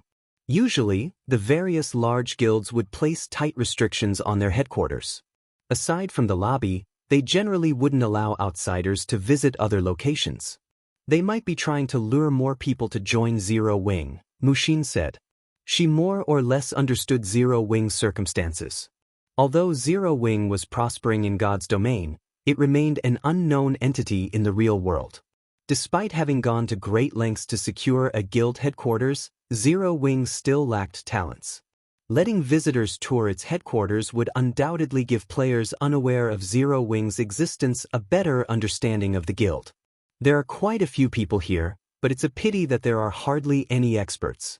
Even the two people dueling are only at the half-step refinement realm, Kurei commented as she looked at the battle taking place at the virtual combat platform. She could tell the two duelists' combat standards at a glance. I think we should be more cautious when partnering with such a guild. Our plan involves a lot of things. If outsiders see that we can't even find capable helpers, they'll start looking down on Frost Heaven. However, even after Kurei finished speaking, Uncle Hong, Mushin, and Tiancheng surprisingly remained silent as they stared at a group of young men and women standing among the crowd. How unexpected! Zero Wing really cannot be underestimated. They've actually kept such talents hidden, Uncle Hong praised as he looked at the several youths. Talents? Kurei stared at those ordinary-looking youths in confusion. Young miss, you shouldn't underestimate those people. Although their auras aren't apparent, they are bona fide experts. That blue-haired guy, in particular, has completely restrained his aura. If I hadn't scrutinized him, I'm afraid I wouldn't even be aware of his existence. Tiancheng, the seemingly vulnerable and honest youth standing beside Kurei, explained quietly. Honestly, I'm not confident I can win against him. How is that possible? Tiancheng's words stunned Kurei. She suspected that the latter was joking with her. Tiancheng was one of the peerless geniuses Frost Heaven cultivated. Not only had he reached the domain realm at a young age, but he also had a naturally gifted brain. His processing speed was much faster than ordinary people's. Even the older generation domain realm experts wouldn't necessarily be his match. How could Zero Wing possibly cultivate an expert rivaling Tiancheng? They shouldn't be Zero Wing members, Mushin suddenly said. They're not. Uncle Hong was slightly surprised. For such youthful experts to appear in Zero Wing's headquarters, how could they not be Zero Wing members? I've seen their information before. Although they look somewhat different in God's domain, their appearances are roughly the same. That blue-haired youth should be Solitary Frost, the strongest of Azure's younger generation. I heard even Violet Sword values him greatly, Mushin explained. Unlike Uncle Hong, who managed the guild from behind the scenes, Mushin was responsible for the guild's intelligence network.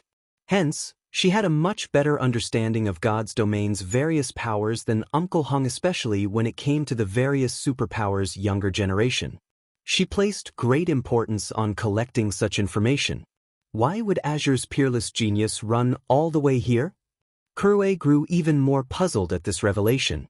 The various superpowers treasured their peerless geniuses. They would shower these geniuses with all sorts of precious resources and require them to undergo strict training regimens every day.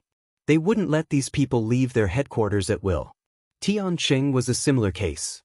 If not to inspect Zero Wing's strength this time, he wouldn't have received permission to leave Frost Heaven's headquarters. Zero Wing really is interesting.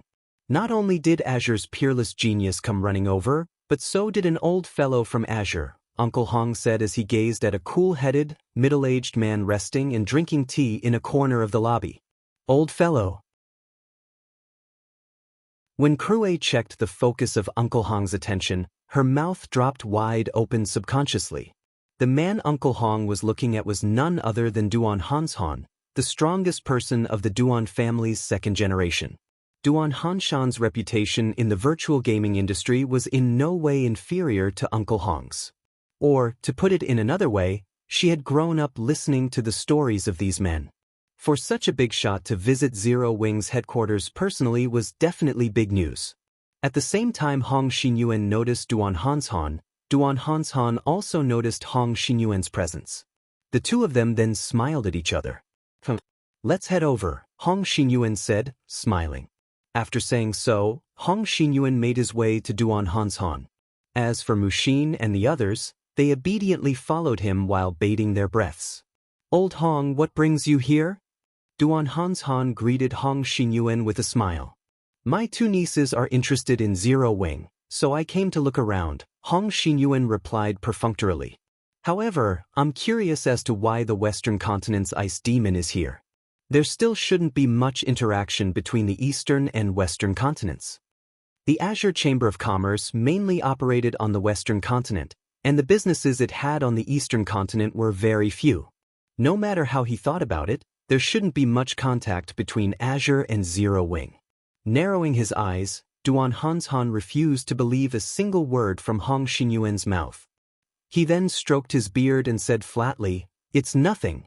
I just brought some of Azure's newcomers for a training meeting with Zero Wing." "You guys are here for training?"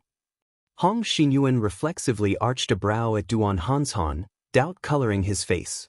Let alone Hong Xinyuan, even Krue thought Duan Hanshan was messing with them. Although she was a newcomer who had just entered the virtual gaming industry recently, she knew that the Azure Chamber of Commerce possessed an extraordinary foundation. It stood high above ordinary superpowers.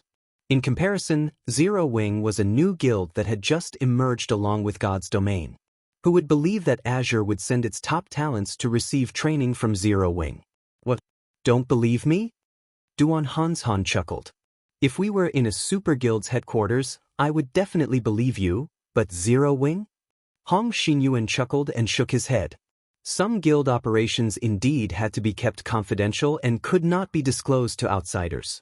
However, in Hong Xinyuan's opinion, Duan Hanshan's excuse was simply too poor. Saying that Azure's top talents had come to teach Zero Wing's newcomers would be more believable. "I knew you wouldn't believe me." Duan Hanshan's smile grew even brighter when he heard Hong Xinyuan's reply. He then pointed at the nearby virtual combat platform and said, "We're going to have a coaching battle with Zero Wing in a moment. Since you don't believe me, how about we make a bet?" "Bet? How are we betting?" Hong Xinyuan asked out of curiosity. "Didn't you bring a newcomer too?" Duan Hanshan glanced at Tiancheng. Calmly he said, "I can see he's quite good. How about you have him replace one of my newcomers? However, this is a precious spot, so I can't just let your newcomer join for free. I'll have to collect 5 bottles of S-rank nutrient fluid as a deposit." Hong Xinyuan nearly choked at Duan Hanshan's proposal. Not only was Duan Hanshan asking his side to contribute manpower, but he was even asking for 5 bottles of S-rank nutrient fluid. Duan Hanshan was too shameless. "Don't be in a hurry to reject me." Upon seeing Hong Xinyuan's dark face, Duan Hanshan added, "If you win this bet, I'll pay you back double." "It seems you're quite optimistic of Zero Wing's members." Hong Xinyuan was somewhat surprised. 10 bottles of S-rank nutrient fluid were enough to supply a top talent for half a year, a significant amount to any superpower. "Sort of." Duan Hanshan nodded. "However, if you lose, you'll have to compensate me with an additional 10 bottles. Hong Xinyuan was momentarily at a loss for words. Why did Duan Hanshan make it sound as if they would lose no matter what? Read latest chapters at Wuxia World. When had Frost Heaven's reputation fallen to such a degree? How about it? Wanna bet? Duan Hanshan asked hastily when Hong Xinyuan remained silent for some time.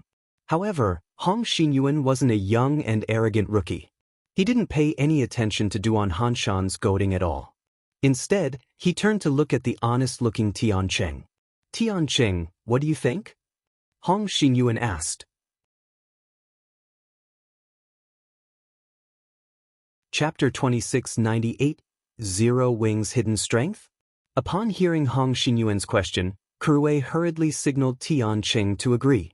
After all, this was an excellent opportunity to disrupt Mushin's plan. Tiancheng was the 5th strongest person among Frost Heaven's 10 swords. Out of everyone in Zero Wing, only Black Flame could possibly contend against him. However, Tiancheng surprisingly did not answer right away. "Uncle Hong, may I use my full strength in the match?" Tiancheng asked. The 10 swords were different from Frost Heaven's ordinary members. It was imperative that they conceal their strength from outsiders. Unless they received explicit orders from the upper echelon, they couldn't show their full power even if it meant suffering defeat. Tiancheng's question didn't surprise Duan Hanshan. After all, this was also the case with the Azure Chamber of Commerce. Only during the annual competition before did Solitary Frost and the others have their restrictions lifted. You can use your full strength when necessary," Hong Xinyuan said after giving the matter some thought. Zero Wing's Black Flame possessed the strength to contend against the mythic-ranked foe Saint Devourers. If Black Flame stepped forward as Zero Wing's representative, Tiancheng would undoubtedly lose if he held back his strength. Such an outcome wasn't what Hong Xinyuan wished to see. After all, his goal here today was to establish Frost Heaven's prestige. I don't have any problems then. Fighting spirit flared in Tian Cheng's eyes. Good. I'll leave it to you then. Hong Xinyuan nodded in satisfaction. He then turned to Duan Hanshan and said, Old Ice Demon, we have a deal. Initially, Hong Xinyuan had been considering how to go about making Zero Wing aware of Frost Heaven's might after doing a brief inspection of Zero Wing's headquarters. Now, it would seem he could save his efforts. That's settled. Duan Hanshan chuckled. He then turned to the blue-haired youth nearby and said, Gu, step down for now. Let this kid take your place. Him. After scanning the honest-looking youth standing beside Duan Hanshan, Gu Han asked reluctantly, Are you sure? Immediately, both Tian Cheng and Hong Xinyuan had the urge to puke blood. Just how much were others underestimating Frost Heaven nowadays? However, Hong Xinyuan did not explode in anger. He merely signaled Tian Cheng with his eyes, conveying, You know what to do. They would let the Azure Chamber of Commerce know just how powerful Frost Heaven was through this duel. After a while, the coaching battle between Zero Wing and the Azure Chamber of Commerce officially began. At this time, more people thronged the virtual combat platform. Whether it was Zero Wing's members or Azure's members, both were ecstatic. I heard that a newcomer from Frost Heaven is taking Gu Han's place. I wonder how many seconds that newcomer can last. I heard the best record so far is only 16 seconds. 16? In that case, Frost Heaven's newcomer should last 10 seconds. 10? Bullshit. I bet he won't last more than 6 or 7 seconds. The sudden substitution for the coaching battle sparked a heated discussion among the audience. In particular, Azure's members placed all their focus on guessing how many seconds Tian Cheng could last in the duel. This situation had Kurue gnashing her teeth and dumbfounded Mushin. Is it because Frost Heaven hasn't made any major movements recently? Is everyone treating us as pushovers already? Mushin felt that something was amiss as she eavesdropped on the discussions. The behavior of Azure's members was too strange. Every one of them spoke as if being able to last only several seconds against Zero Wing's representative was something to be proud of. None of them possessed the consciousness of an expert at all. After Tian Cheng sat within the virtual combat cabin, the door on the other side of the cabin slowly opened. A young and beautiful girl then walked in, sat on the battle seat directly opposite Tian Cheng, and gently donned the Link helmet. However, contrary to Tian Cheng's expectations, his opponent did not exude an expert's temperament and sharpness at all, the girl next door type. Are you kidding me? Anger immediately stirred in Tian Cheng's heart when he saw this girl. Initially, he thought that Zero Wing would send a great expert to fight him. He had even sought permission from Hong Xinyuan to use his full strength. However, not only did Zero Wing not send Black Flame to face him, but even the guild's 2 vice-guild leaders did not show up. Instead, it fielded a little girl. Zero Wing was thoroughly underestimating Frost Heaven. Old Ice Demon, this is the guild you have high hopes for? Hong Xinyuan chuckled involuntarily as he inspected Violet Cloud. After seeing Duan Hanshan's confidence, Hong Xinyuan had very nearly believed that there was more to Zero Wing than met the eye. However, given the current circumstances, it would seem he had been worried for nothing. Although Violet Cloud was indeed talented for reaching the Void Realm at such a young age, she was still way behind when compared to Tian Cheng. In fact, Tian Cheng should end the fight within seconds. Of course. Upon seeing the smile on Hong Xinyuan's face, Duan Hanshan similarly smiled and suggested, Why don't we add to the wager, then? What? Are you regretting your decision? Hong Xinyuan smiled. No. In addition to the previous wager, how about we bet 100,000 magic crystals? Duan Hanshan suggested happily. What if I don't accept? Hong Xinyuan asked. In Hong Xinyuan's opinion, Duan Hanshan was simply trying to scare him into canceling their bet. With the major update God's domain was undergoing, the prices of magic crystals and various materials were bound to increase. Hence, the various superpowers were currently doing their best to collect as much of these resources as possible. No one was willing to sell. Moreover, 100,000 magic crystals was a considerable sum, one even Hong Xinyuan wouldn't wager casually. It doesn't matter if you refuse. It's up to you, Duan Hanshan said indifferently. Okay, I'll bet with you, Hong Xinyuan agreed after seeing Duan Hanshan give up so readily. Good. I knew you were a good person, Duan Hanshan chortled. A good person? Hong Xinyuan found Duan Hanshan's words strange. Beat Tins/B. Meanwhile, during their conversation, the holographic screen outside the combat cabin also displayed the battlefield Violet Cloud and Tian Cheng stood on.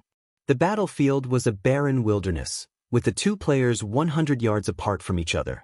Both of them retained their attributes, levels, and equipment from when they logged out of God's domain. At this time, Tian Cheng sported 6 pieces of epic equipment. The spear he held also gave off a dark glow and made the surrounding space tremble slightly, even while idle. With one glance, it was obvious that the spear was an extraordinary magic weapon with attributes that definitely surpassed those of ordinary epic weapons. As for Tian Cheng, he had already reached level 119. His level ranked at the top even among the entirety of God's domain. Hee, now you know how powerful our guild is, Kuei muttered. However, contrary to Kuei's expectations, the crowd outside the combat cabin didn't reveal any surprise or exclaim in shock, remaining remarkably calm. On the other hand, complicated feelings flashed in Mushin's eyes as she looked at the holographic screen. It was as if she had just seen something unbelievable. Kuei followed her elder sister's gaze. Violet Cloud, level 121. Violet Cloud was 2 levels higher than Tian Cheng. Level 121? Kuei was dumbfounded. Frost Heaven had mobilized all its resources to help Tian Cheng reach level 119. Yet, a cleric from Zero Wing was actually 2 levels above him. Inside the virtual combat space, Tian Cheng was also surprised. He never imagined that someone would surpass him in terms of levels, and by 2 levels at that. It seems you're quite capable. However, this level difference won't bring you any advantages, Tian Cheng said as he looked at Violet Cloud. On the other hand, fighting in such an open wilderness is a huge disadvantage for a magical class like yourself. You won't have any room for evasion. That might not be the case. Violet Cloud shook her head, disagreeing with Tian Cheng's opinion. Is that so? Let me see if you're right, then. After saying so, Tian Cheng suddenly charged at Violet Cloud, leaving behind an afterimage in his original location. Tier 3 skill, Shadow Thorn. Due to the virtual combat cabin's limitations, he couldn't replicate 100% of his strength in God's domain. However, his physique and basic attributes were the same as what he had in the game. While ordinary Tier 3 players might take some time to cross 100 yards, Tian Cheng boasted the Tier 3 hidden class Dragon Spear Warrior. In the blink of an eye, he appeared before Violet Cloud and thrust his spear at her. A flurry of spear images rained down on the cleric, every one of them distorting space. This attack was Tian Cheng's best technique, something even domain realm experts found challenging to receive. A combination of magic and martial arts? Duan Hanshan immediately understood the underlying principles of Tian Cheng's technique, and he had to admit that the youth was indeed very talented. While Tian Cheng's technique might look like a series of simple thrusts, these attacks actually formed a magic array that allowed them to integrate into one. Tian Cheng's mana manipulation ability was simply inhuman. The power of his attack was definitely on par with mythic monsters of the same level. If this attack struck a magical class player, the result would undoubtedly be instant death. Just as Kuei felt proud of Tian Cheng's performance, a sigh entered her ears. That guy sure is brave. He actually entered melee range. He's dead for sure. Kuei quickly dismissed these words. After all, if not a melee, how should a melee player fight a magical class player? At range? Even a greenhorn wouldn't speak such nonsense. Defying Kuei and the others' expectations of a quick retreat and a counterattack once Tian Cheng's assault ended, Violet Cloud held her position. Moreover, she even took the initiative to meet Tian Cheng's attack. Just when the rain of spears was about to land, Violet Cloud swung her staff horizontally and raised her free hand to receive the fierce assault. Not only did this scene stun the spectators outside the combat cabin, but even Tianqing himself was puzzled.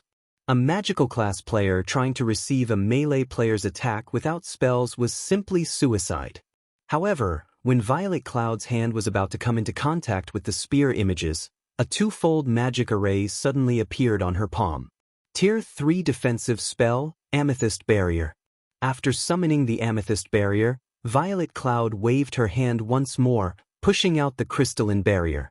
The next moment, not only did the spear images scatter upon clashing with the Amethyst Barrier, but the barrier even continued pressing forward toward Tianqing, forcing the latter to dodge it. Tier 3 defensive spells can be used like that? Kurue was stunned when she saw Violet Cloud nullify Tianqing's attack. Defensive spells in God's domain were generally stationary. They couldn't be moved once cast. The main reason for this was the inhuman level of mana control required to execute such a complex feat. This was something beyond even domain realm experts, yet Violet Cloud had done it. Meanwhile, just as Tianqing dodged the Amethyst Barrier and was about to launch another attack on the cleric, he suddenly froze in shock. Over 300 magic blades had appeared around Violet Cloud, dancing around her like sprites. Every one of them carried enough power to decimate heaven and earth. Without giving Tianqing a chance to catch his breath, these magical sprites immediately shot at him. Double speed casting? Tianqing hurriedly executed a defensive combat technique while simultaneously activating a Tier 3 defensive skill. The next moment, a pitch-black phantom emerged from Tianqing's body and spread toward the oncoming magic blades. A series of explosions occurred in midair, the sound reverberating throughout the battlefield. The spatial fluctuations occurring were even visible on the virtual combat platform's holographic screen. Tianqing's defense could be said to be perfect. He had already reached consummate mastery over his domain. Every one of his actions had been simplified to the extreme, and they created an iron wall before him. 3 seconds later, a person's silhouette flew out of the dust veiling the battlefield and smashed into the ground. Read latest chapters at Wuxia World. How is this possible? Kurue was stupefied when she identified this silhouette. After all, this person was none other than Tianqing.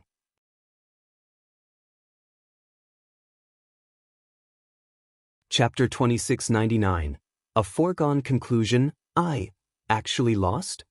Tianqing wore a dazed expression when he woke up back inside the combat cabin. For a time, his thoughts lingered on the final moment of the fight. What exactly happened to Tianqing? How did he get defeated so suddenly? Questions flooded Kurue's mind as she stared at the holographic screen. Tianqing was clearly holding his own against the magic blades a second ago. Yet, in the next second, he got devoured by them. This situation was like a nightmare. Tianqing had combined a bronze defensive combat technique with a Tier 3 defensive skill. Even Tier 4 mythic monsters couldn't have harmed him. How could a Tier 3 cleric like Violet Cloud possibly land an attack on him? However, unlike Kurue, none of the spectators around the Frost Heaven contingent were surprised by this situation. Azure's members, in particular, even felt that this was a reasonable outcome. She seized his mana. Mushin gasped deeply as she looked at Violet Cloud's figure displayed on the screen. Her control over mana is already at the Tier 4 standard. She has full control over the mana within her sphere of control, and players below Tier 3 cannot use mana to fight her. In God's domain, players would start learning how to manipulate mana after reaching Tier 2. And to advance to Tier 3, they had to construct a mana body, which allowed them to manipulate the ambient mana to power and enhance their skills and spells. However, if players couldn't utilize the ambient mana, then their skills and spells would be drastically weakened. In contrast, once a player's control over mana reached the Tier 4 standard, they could control all the mana within a 50-yard radius or more. And within this range, the skills and spells they used would far surpass that of ordinary Tier 3 players. With the combination of these two effects, even though Tianqing had vastly superior combat standards, he was still no match for Violet Cloud in terms of overall combat power. Realization dawned upon Kurue when she heard Mushin's explanation, and complicated emotions filled her heart as she looked at Violet Cloud. She's not much older than me, right? Kure mumbled to herself. Could she be the incarnation of a Tier 4 NPC? Not only did Violet Cloud reach the Void Realm standard at such a young age, but her control over mana had also reached the Tier 4 standard. This was a feat that veteran domain realm experts had yet to accomplish. Hong Xinyuan, sitting beside Kure, reacted surprisingly calmly to the duel's outcome. In fact, a hint of appreciation even appeared in his eyes as he looked at Violet Cloud. Old Hong, you didn't lose unjustly, right? Duan Hanshan asked as he stroked his beard. It seems you figured me out long ago. Hong Xinyuan didn't get angry over losing 15 bottles of S-rank nutrient fluid and 100,000 magic crystals. On the contrary, a smile even appeared on his face. Of course. Any well-informed superpower could find out about that matter. Duan Hanshan nodded. You didn't lose for nothing this time. You should know that Elder Sinful Flame lost to this young lady in our internal competition. You should be laughing at your harvest. However, what Duan Hanshan didn't know was that the current Violet Cloud was much stronger than when she fought against Sinful Flame. This time, she didn't rely on her staff to raise her concentration to the Tier 4 standard. Instead, she had reached Tier 4 by relying on herself. In other words, her mana control had improved by a significant margin. Yes, this is a worthwhile loss. Hong Xinyuan also couldn't help smiling at Duan Hanshan's words. This trip wasn't in vain after all. Uncle Hong. Hong Xinyuan's happy reaction confused Kure. That was 15 bottles of S-rank nutrient fluid and 100,000 magic crystals they were talking about. This was a significant sum, even for Frost Heaven. That's right. This is a worthwhile loss. Mushin also smiled. Frost Heaven's operation this time was of utmost importance. It might even affect the situation of God's domain. It was naturally better for the foreign aid they requested to be as strong as possible. Although Tiancheng couldn't display his full strength with the virtual combat platform, the abilities Violet Cloud had revealed thus far were already more than enough to qualify her as a capable helper. Mushin, you did a good job this time, Hong Xinyuan praised Mushin. I am only trying to help the guild. Mushin smiled in delight. It wasn't easy to earn Hong Xinyuan's praise. Afterward, notify Black Flame that I will give Zero Wing 20 slots for our secret operation. Also, aside from the 100 bottles of S-rank nutrient fluid, the Boulder Corporation will also give Zero Wing 3 slots to enter the upper zone if the operation succeeds, Hong Xinyuan said, smiling. Uncle Hong. Mushin was shocked. For a moment, she even thought her ears were playing tricks on her. Uncle Hong, aren't you giving too much? Kurue's eyes were also wide with shock. She wondered whether Hong Xinyuan had lost his mind.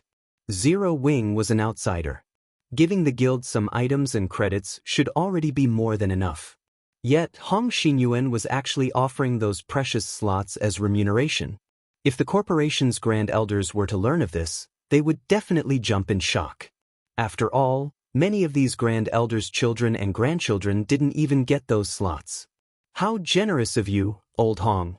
If I remember correctly, you shouldn't have that many reserved slots in hand, right? Duan Hanshan was also astonished by Hong Xinyuan's decision. To ordinary people, entering the upper zone was but a dream. To the wealthy, this name was something they all desired. The upper zone was a special region the Green God Company had constructed, and only select megacities had it. In total, there were fewer than 60 upper zones worldwide. Meanwhile, the main reason why countless wealthy people sought to enter the upper zone was longevity and youth. According to statistics gathered 50 years ago, the average life expectancy of people living in the upper zones had already reached 130 years. In addition, residents could remain in their prime up to 80 years old. In other words, an 80-year-old person living in an upper zone could be as physically fit as a 50-year-old person living in the outside world. And this was only the statistics from 50 years ago. The upper zones offered many other benefits. However, only residents would know what these benefits were. Meanwhile, the number of people allowed to enter the upper zones every year was limited.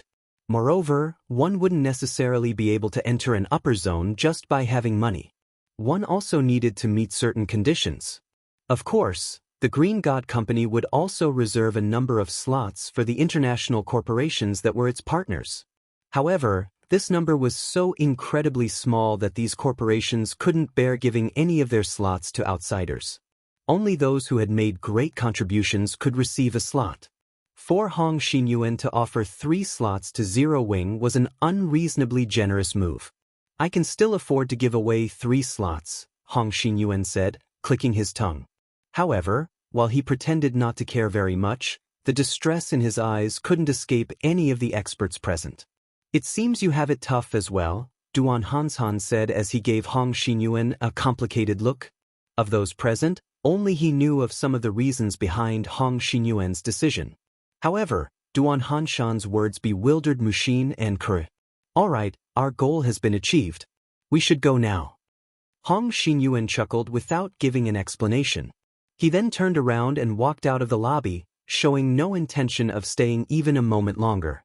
After Hong Xinyuan's group left, Gu Han, who was standing some distance away, approached Duan Hanshan.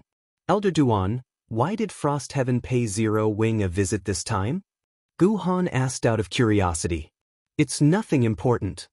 Duan Hanshan took a deep breath, complex emotions darkening his eyes as he watched Hong Xinyuan's group exit the building. It's just that a big change is imminent, and the time you youngsters have is dwindling. Read latest chapters at Wuxia World. A big change? Gu Han grew even more confused at Duan Hanshan's words. Just as Gu Han was about to ask more questions, Liang Jing walked out of an elevator and approached them. Elder Duan, our guild leader would like to see you, Liang Jing said respectfully. It seems your guild leader finally decided to come out. He really kept this old man waiting. Nodding, Duan Hanshan continued, it just so happens I want to talk to him about the Dragon Phoenix Pavilion. Lead the way. This way, please, Elder Duan. Liang Jing led Duan Hanshan to the express elevator to the building's top floor.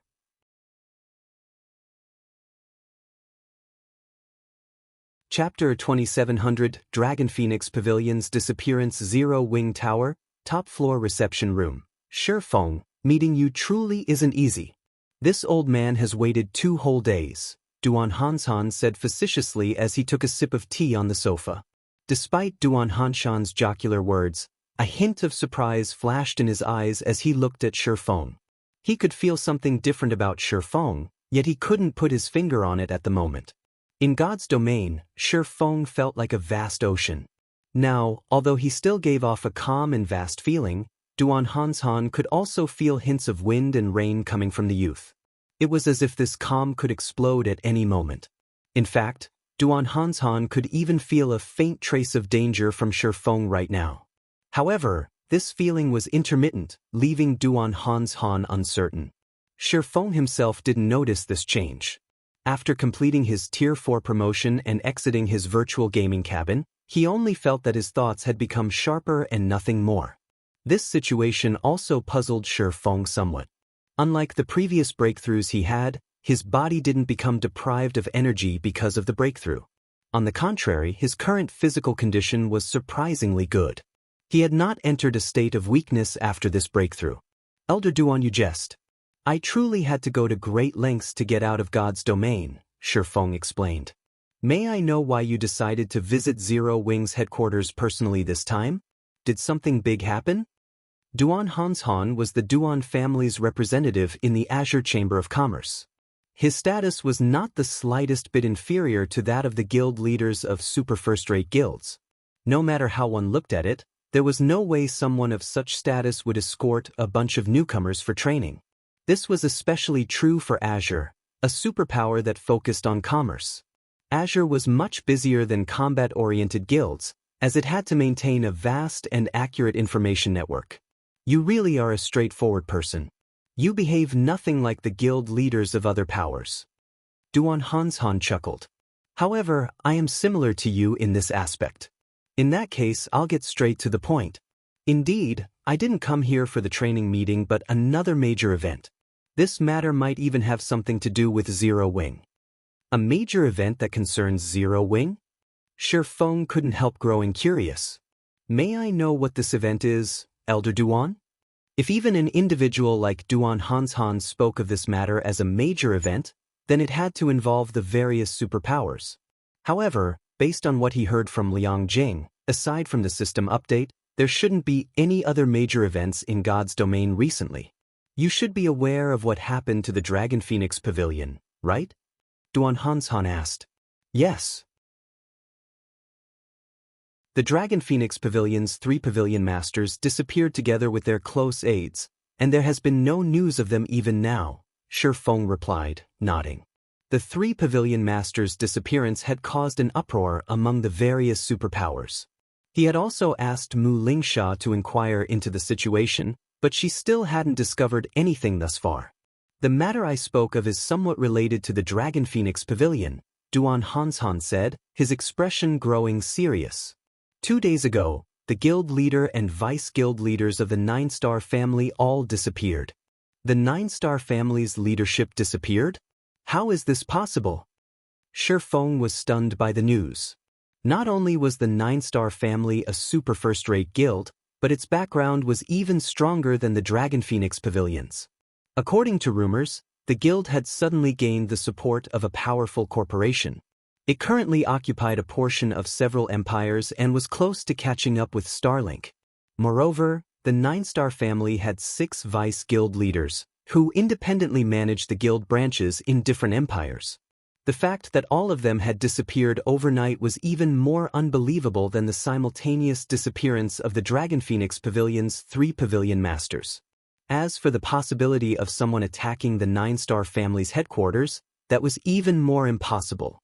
After all, powers of such caliber possessed comprehensive security systems. Even several Grandmaster martial artists shouldn't be able to kidnap these people in secret. News of this matter has been blocked. Not many superpowers know of it, Duan Hanshan said in a quiet tone. What does this have to do with Zero Wing?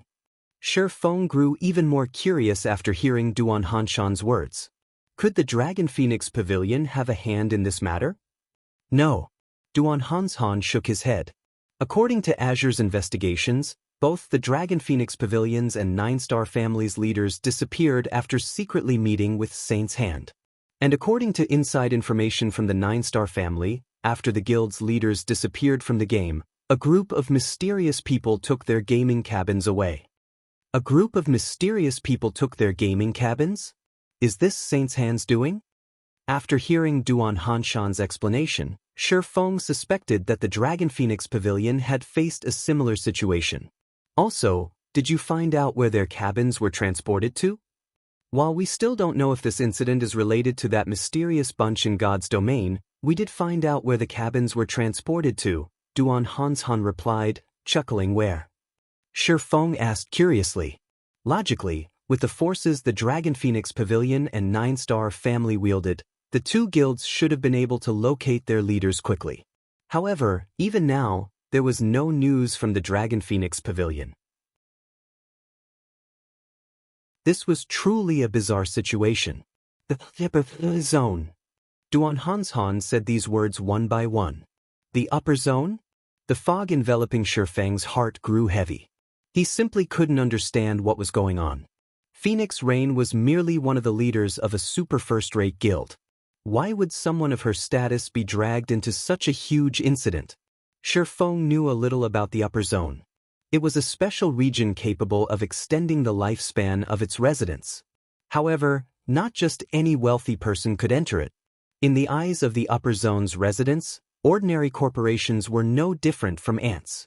Even the leaders of the major corporations backing the Azure Chamber of Commerce would have to maintain a low profile while inside the upper zone, all the more someone like Phoenix Rain. It wouldn't be far-fetched to say that there shouldn't be any relations between Phoenix Rain and the upper zone. Saint's Hand is deeply involved in this matter.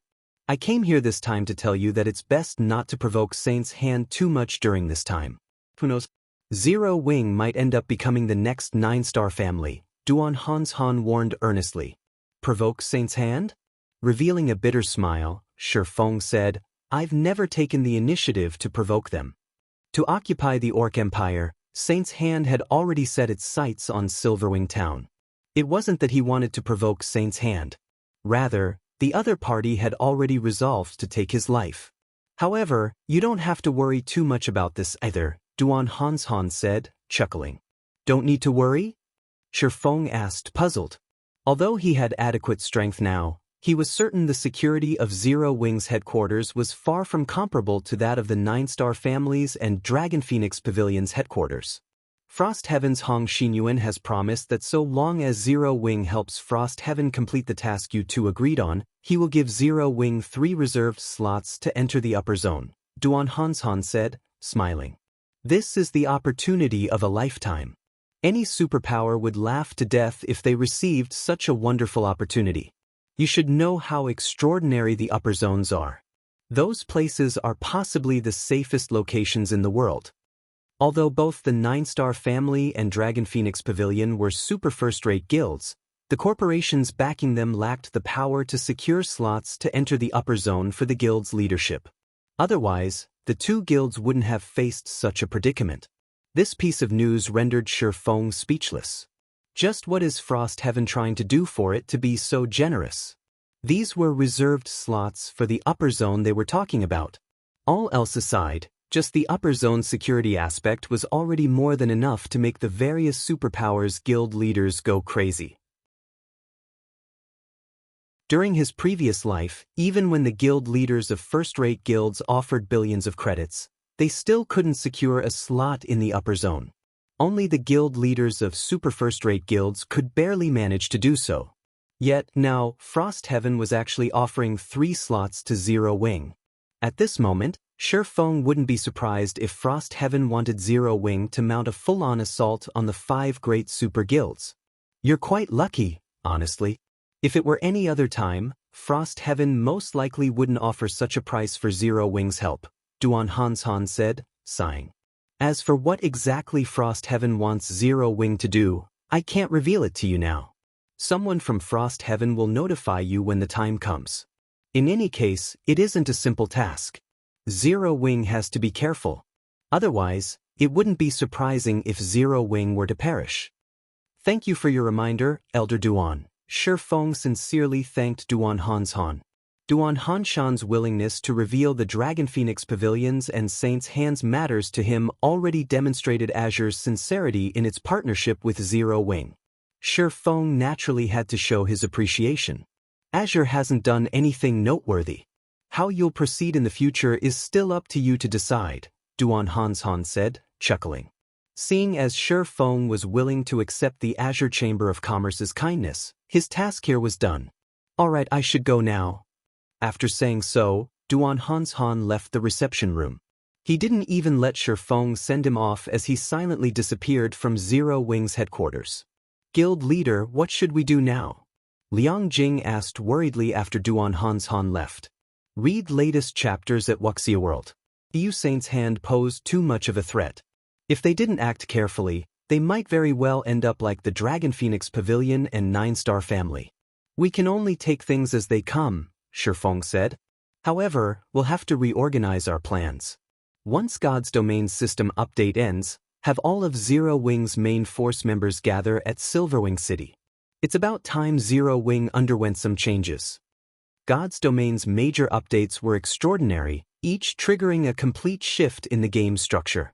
Since the first major update came a little sooner than expected, he would have to start overhauling Zero Wing's expansion plans.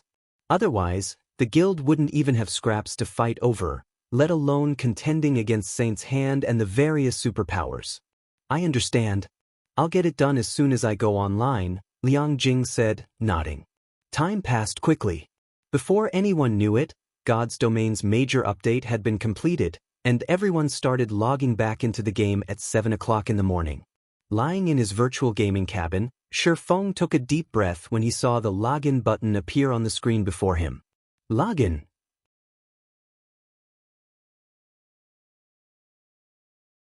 Chapter 27:01 Era of Hegemony begins. Silverwing City, Zero Wing's residence. Along with a flash of brilliance in the underground secret room, Shifeng's figure gradually appeared.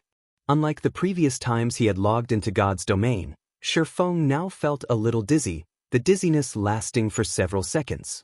And when he recovered, he found that everything in front of him seemed completely different. If the previous God's domain looked like an extremely high-definition image in Shifeng's eyes, then the current God's domain looked like the real thing. In other words, the sense of reality he got from the game was on a completely different level. This kind of realism is so nostalgic. A smile appeared on Shifeng's face when he perceived his current situation. Most players wouldn't notice any significant changes in the game's realism after the major update. However, for Shifeng, who had fought in God's domain for 10 years in his previous life, the changes were distinct. Previously, he constantly felt as if there was a barrier between his body and brain. He couldn't control his virtual body as easily as he did his real body no matter what. However, this barrier was now gone. It was like the difference between 99% and 100%. This kind of change might not mean anything to ordinary players, but the difference was massive for expert players. Take humans and gorillas, for example. Despite there being only a 1% genetic difference, the two were worlds apart. Combat in God's domain was different from combat in the real world. Due to physical limitations, there were many techniques the human body could not exhibit in the real world. Take a child trying to lift a 1-ton sword, for example. With how tiny the child's physique was, such a feat would be impossible. However, what if the child's physique allowed him to swing the sword easily? One could easily imagine how terrifying the child's destructive power would be. After adjusting to the changes, Shifeng left the secret room, heading to his office to sort out the information on the major update. When Shifeng walked out of the secret room, the Tier 3 NPC guard stationed at its entrance panicked. Like a frightened rabbit, the guard hurriedly straightened his back and put on a respectful look. "Good morning, my lord." The Tier 3 NPC respectfully saluted Shifeng. "Good morning." Shifeng nodded and smiled at the NPC named Flet. "It's finally here. I wonder how chaotic God's domain's major forces will become?" In reality, the biggest change brought about by God's domain's first major update wasn't in the realism but the NPCs and monsters. Both NPCs and monsters gained their own thoughts after the major update. Yes, thoughts, not intelligence. The so-called AI that powered the NPCs and monsters before was merely a well-designed program that could react to players' words and actions to a reasonable extent. Most of the NPCs and monsters in the game couldn't actually think for themselves. Generally, only NPCs at Tier 5 and above had such an ability. But now, no matter how weak the monster or NPC was, they would all have their own thoughts.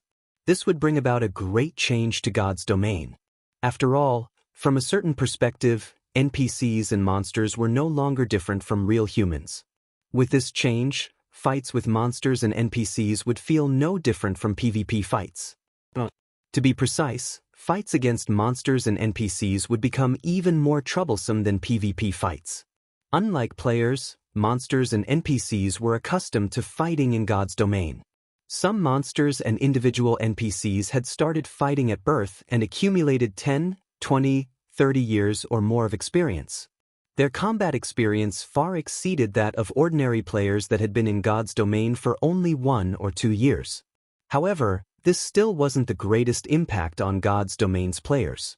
What would really affect players were the changes in the behavior of NPCs and monsters. From now on, NPCs would not only actively hunt monsters but also compete with players for various quests and resources at the Adventurers Association. They would even contest for the precious resources and opportunities needed for class promotions. When the first major update hit God's domain in the past, this change had given the various powers a huge headache. After all, not only had they lost their monopoly on resources, but NPCs and monsters had even stolen a significant portion of these resources. Of course, this change came with its benefits as well. For example, players unaffiliated with any powers could choose to join NPC teams to do quests. This option instantly increased the survivability of independent players. It also allowed independent players to get their hands on resources and equipment that were previously unattainable. Meanwhile, after Shifeng left the underground hall, the NPC named Fret breathed out a deep sigh of relief. "The Lord seems strange today. He normally doesn't talk to us guards, Yet he actually said good morning to me today. Fret, who was clad in silver mail armor, thought in confusion as he looked at Shifeng's departing back. Did the Lord notice me slacking, so he greeted me as a warning? Thinking up to this point, Fret shivered involuntarily. This won't do. I mustn't slack off anymore. Such a good job is hard to find in the entire Star Moon Kingdom. If I lose it, those former colleagues of mine will definitely treat me as a joke. Fret raised his vigilance and straightened his posture even further. Meanwhile, when the other NPC guards in the underground hall saw Shifeng, they also started secretly discussing Shifeng's peculiar behavior today. Shifeng was someone standing in a lofty position. In the past, he normally wouldn't even say a word to them. He was basically the representation of coldness and ruthlessness. Yet, Shifeng gave off the feeling of a spring breeze today. This sudden transformation made the guards in the underground hall uneasy for some time. At this time, these NPCs weren't the only ones feeling doubtful and insecure. The players throughout God's domain also felt surprised and confused by the changes to the game.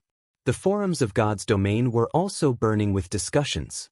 Why do those NPCs feel like living people? They're even discussing us players in private. What is going on here? You think that's strange? My personal guard actually asked for a day off to take care of his injured wife. You guys probably haven't been to the Adventurers Association yet, right? Right now, NPCs are taking on the quests posted there. One NPC even seduced the beauty in my party to go questing with him. For a while, the players of God's domain were bewildered by these changes to the NPCs. Some found the changes novel, while others found them flabbergasting. However, most players rejoiced at these changes. Such sentient NPCs were simply unheard of. The players felt as if they had actually come to another world. This was especially true when they heard these NPCs discussing them. The NPCs would even rave about the experts among players. Some well-known expert players even had fans among the NPCs, a situation ordinary players couldn't help envying. However, unlike ordinary players, God's domain's various major powers were far less delighted at these changes. In fact, these sudden changes were practically fatal to some of the smaller guilds. This was because the major update didn't just grant NPCs their own thoughts. The monsters out in the fields had also become much more troublesome to handle. This was especially true for monsters at the Lord rank or above. The wealth of combat experience they possessed made them even stronger than experts in terms of combat standards. A Lord-ranked monster could easily pummel a Tier 2 expert of the same level. Some great lords could even contend against Tier 3 experts. However, this still wasn't the worst part. The truly terrible change the major update brought was the removal of fixed dungeons. Dungeons were a stable source of equipment and materials for the various major powers in God's domain. Quite a number of guilds would grind low-level dungeons for all sorts of materials rather than raid high-level dungeons. In fact, small guilds weren't the only ones to use this approach to secure materials. Even the various superpowers did so. After all, with the difficulty of high-level dungeons, raiding them would definitely result in casualties, which would, in turn, cause the players in the team to regress. Hence, the various superpowers took the more conservative approach to obtain materials. They would have only one vanguard team for raiding high-difficulty dungeons. That way, they could ensure that they possessed the latest and best equipment and materials available while simultaneously having a large amount of basic materials to supply the vanguard team. However, that all changed with the game's major update. After the update, all the fixed dungeons had disappeared. Now, only dungeons that appeared at random were available. Meanwhile, some of these dungeons were challenging, while some were a walk in the park. Moreover, every one of these dungeons could be raided only once before they disappeared. If one didn't raid the dungeon upon discovering it, there was a high chance someone else would raid it first. This change dumbfounded not only the various small guilds but even the superpowers. With this situation, how were they supposed to develop their guilds from now on? Similarly, the various adventurer teams in God's domain also started growing uneasy. Not only did resources grow scarcer, but NPCs had even emerged as competitors. One could easily imagine how intense the fight for resources would become in the future. The various superpowers might even remove their disguises and start fighting and competing for real. Silverwing City, Zero Wing's residence, Guild Leader's office. Guild Leader, everyone's arrived, Liang Jing reported as she looked at Shifeng, who was arranging the latest information on God's domain. Read latest chapters at Wuxia World. Are Aqua Rose and Gentle Snow also here? Shifeng asked. Although Aqua Rose and Gentle Snow had already exited the space-time maze, as they were transported to a special location, they couldn't contact others through the game at all. They could only contact others through the real world. They're here, but hesitation appeared on Liang Jing's face. Puzzled, Shifeng asked, but what? Tentatively, Liang Jing whispered, I might be mistaken, but when I saw them just now, they felt alien.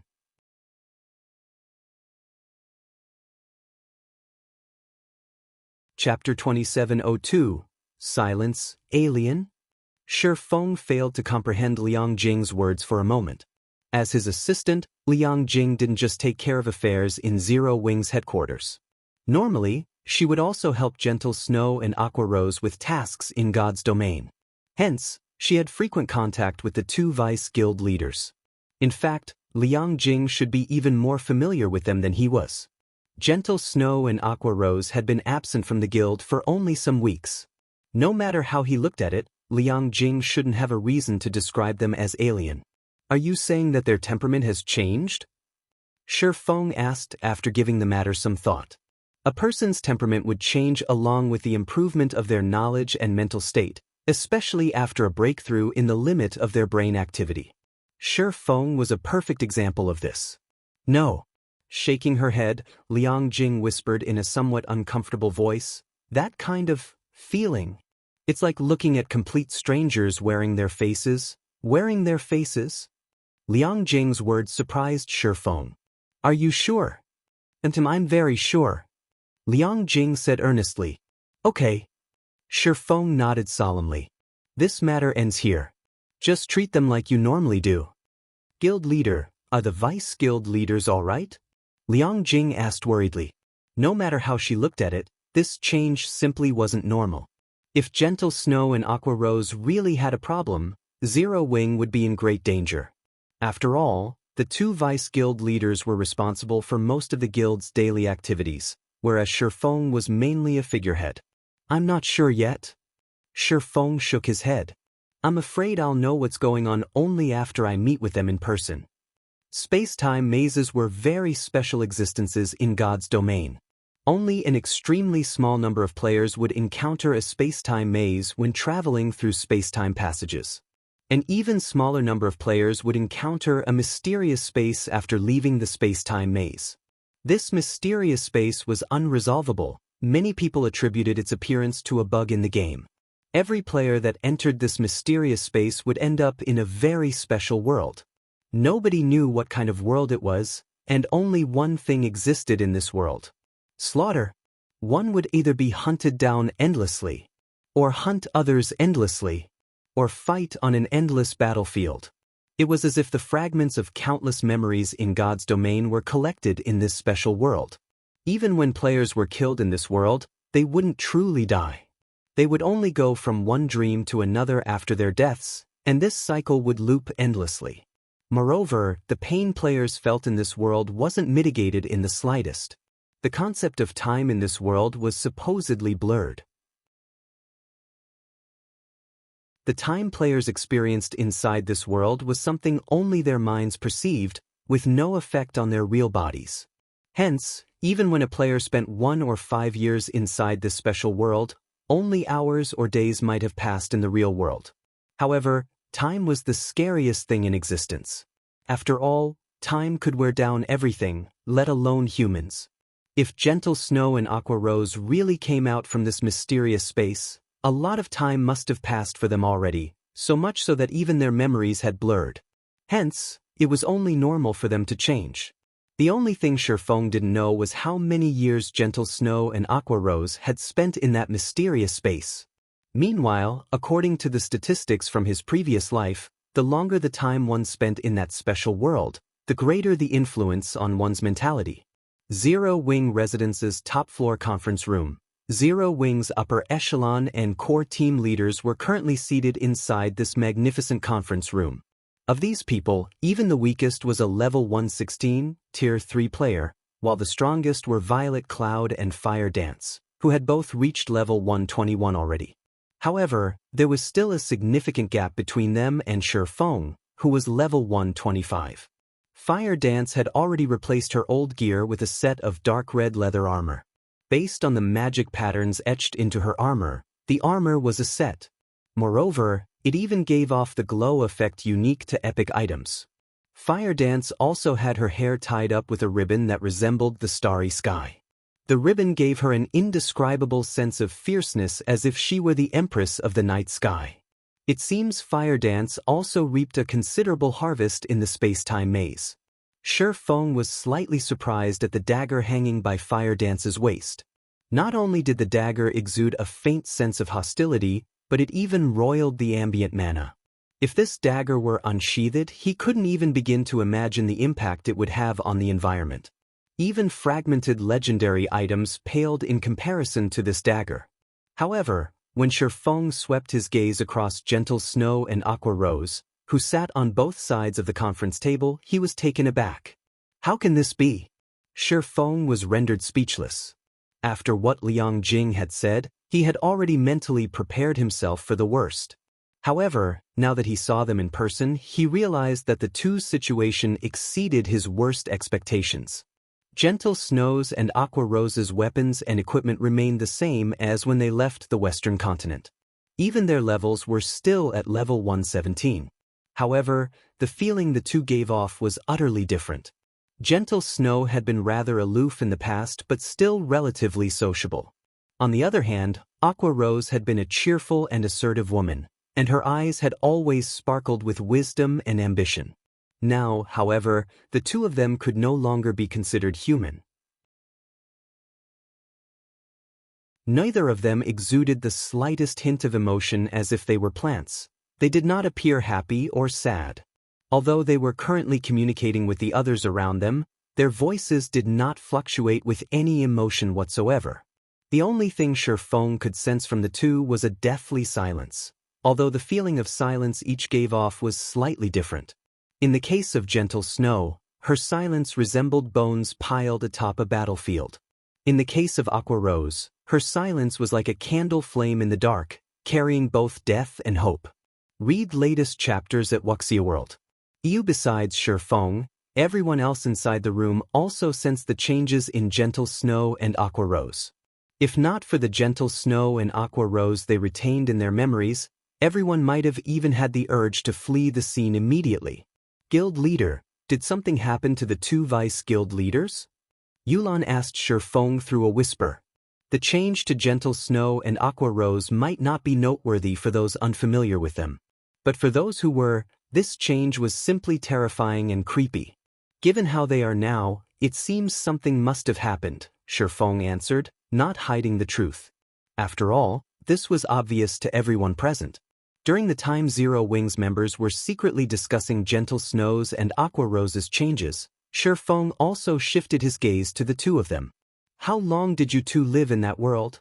Feng asked them through a whisper.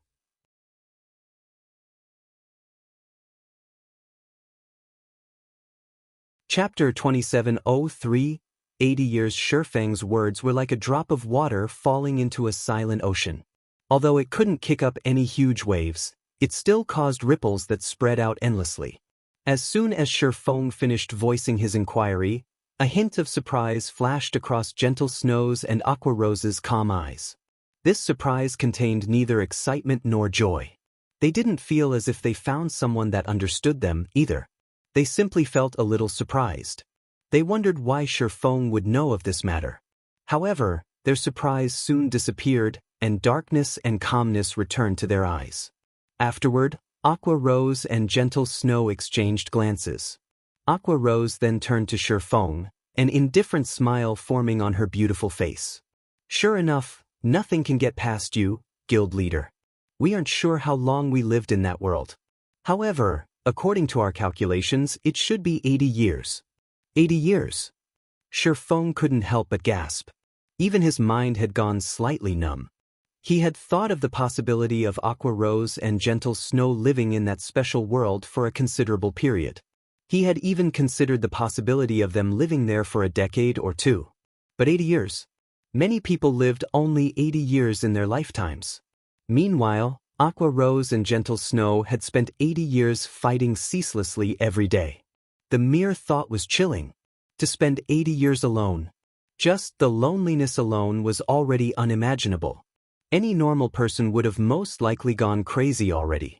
However, Aqua Rose's voice was incomparably calm, so calm that it was like she was talking about someone else's problem. 80 years. Complex emotions filled Feng's eyes as he quietly observed Aqua Rose and Gentle Snow. It's no wonder you two feel like monsters. The moment he laid eyes on Aqua Rose and Gentle Snow, he could already tell that the two of them were no longer human. After listening to Aqua Rose's explanation, he understood everything. If the two of them had spent 80 years in endless slaughter and combat, it wouldn't be an exaggeration to say that they were the strongest in the world in combat experience. Compared to them, the 10 years of combat experience he had in God's domain was nothing. Not to mention, both of them were combat geniuses.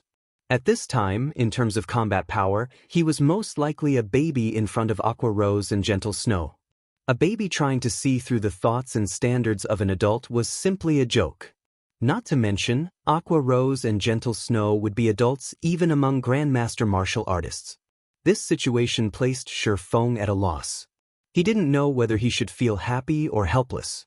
Guild leader, Frost Heaven's Mushin just contacted us. While Feng was in a daze, Liang Jing, who stood beside him, suddenly spoke up. Mushin wants Zero Wing to gather at the Fire Dragon Empire's imperial capital. She says we are allowed to bring at most 20 people. It seems they're finally ready to act. Feng didn't feel particularly surprised at this piece of news. After all, Duan Hanshan had already said that Frost Heaven would soon take action.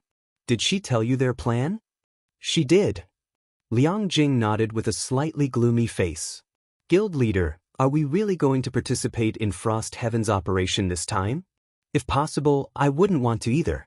However, Frost Heaven's offer is too tempting to refuse, Feng said with a bitter smile. 3 reserved slots for the upper zone. This wasn't an opportunity one could come across every day. Even the various superpowers would pounce on it. Not to mention, the upper zone had an important benefit he needed. While Gentle Snow and Aqua Rose might have gained 80 years of combat experience in that special world and achieved inhuman levels of combat standards, these benefits came with a huge drawback. On the surface, it would seem as if the two had lived in that special world for 80 years. However, only weeks had gone by in the real world. The instant the two left that special world, it would be as if 80 years of memories had been downloaded into their brains, placing an unimaginable burden on both their brains and bodies. During his previous life, the players that lived in that special world for 2 or 3 years had gradually had problems with their bodies after they returned. Eventually, they became paralyzed and had to be hospitalized for a month before they recovered. After all, digesting all these memories had consumed a lot of their mental strength, which definitely wasn't a good thing. Meanwhile, both Gentle Snow and Aqua Rose had lived in that special world for 80 years. Feng didn't dare imagine how massive a backlash they would suffer. For the two's safety, he had to bring them to the upper zone. Although the S-rank nutrient fluid had great recovery effects on the human body, it only helped a little in healing a person's brain and spirit. Only medicines for brain and spirit recovery could resolve this problem. Of all the medicines Feng knew, even the life potion wasn't particularly effective in spirit recovery. The most the life potion could do was restore ordinary depletions of mental strength. It was utterly ineffective against a brain overload like this. The only solution he could think of now was the upper zone. The upper zone was a special region the Green God Company constructed. There were plenty of unknowns inside. In fact, the precious S-rank nutrient fluids and life potions circulating in the market were merely obsolete medicine the Green God Company produced. Guild leader, Frost Heaven is too ambitious, Liang Jing commented despite herself.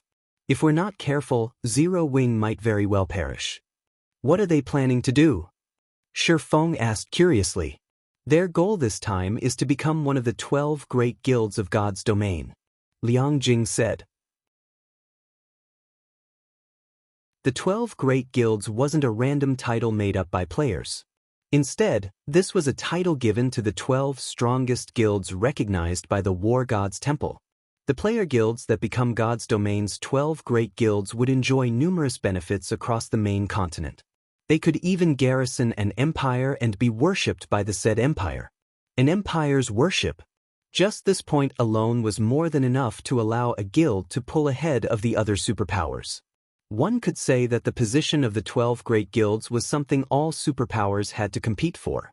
However, competing for this position wasn't an easy task. A guild had to satisfy a series of conditions to qualify. Firstly, guilds had to become one of the top 10 rookie guilds. After that, they had to compete for the 12 reserve seats of the 12 great guilds. However, this was going to be God's domain's first competition for the reserve seats. The War God's Temple had announced that 6 were empty this year. Hence, for this year only, player guilds could compete for the 6 empty reserve seats so long as they met the conditions for participation in the competition. Due to Zero Wing's poor foundation, Shifeng never even considered participating in the competition. There were 4 conditions for participation.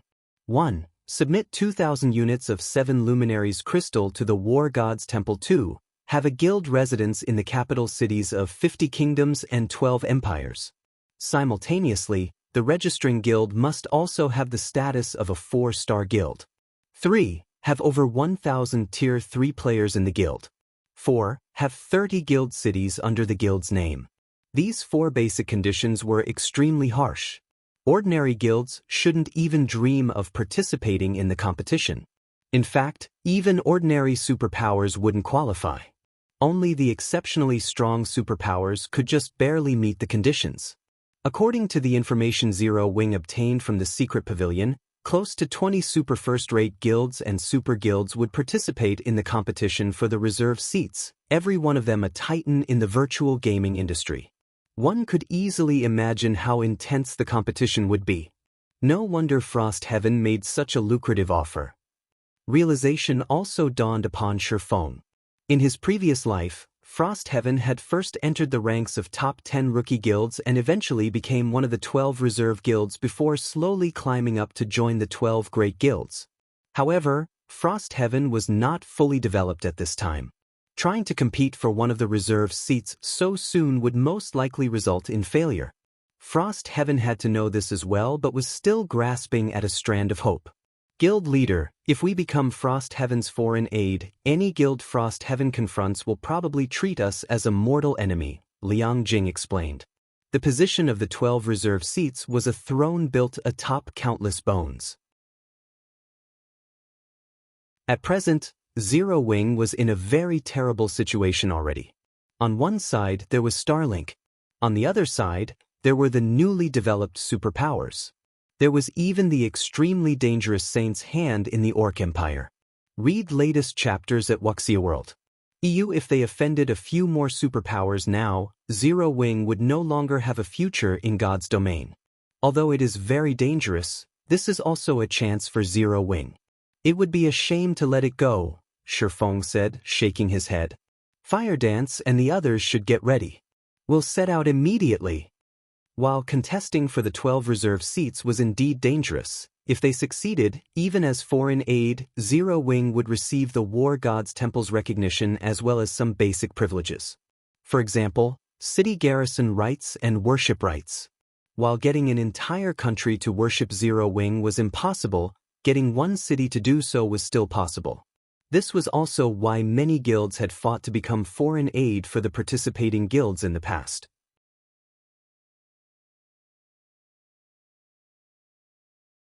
Chapter 2704, Maddening Start. Fire Dragon Empire, Flame Dragon City. Groups of players in black cloaks walked through the crowded commercial district of the imperial capital.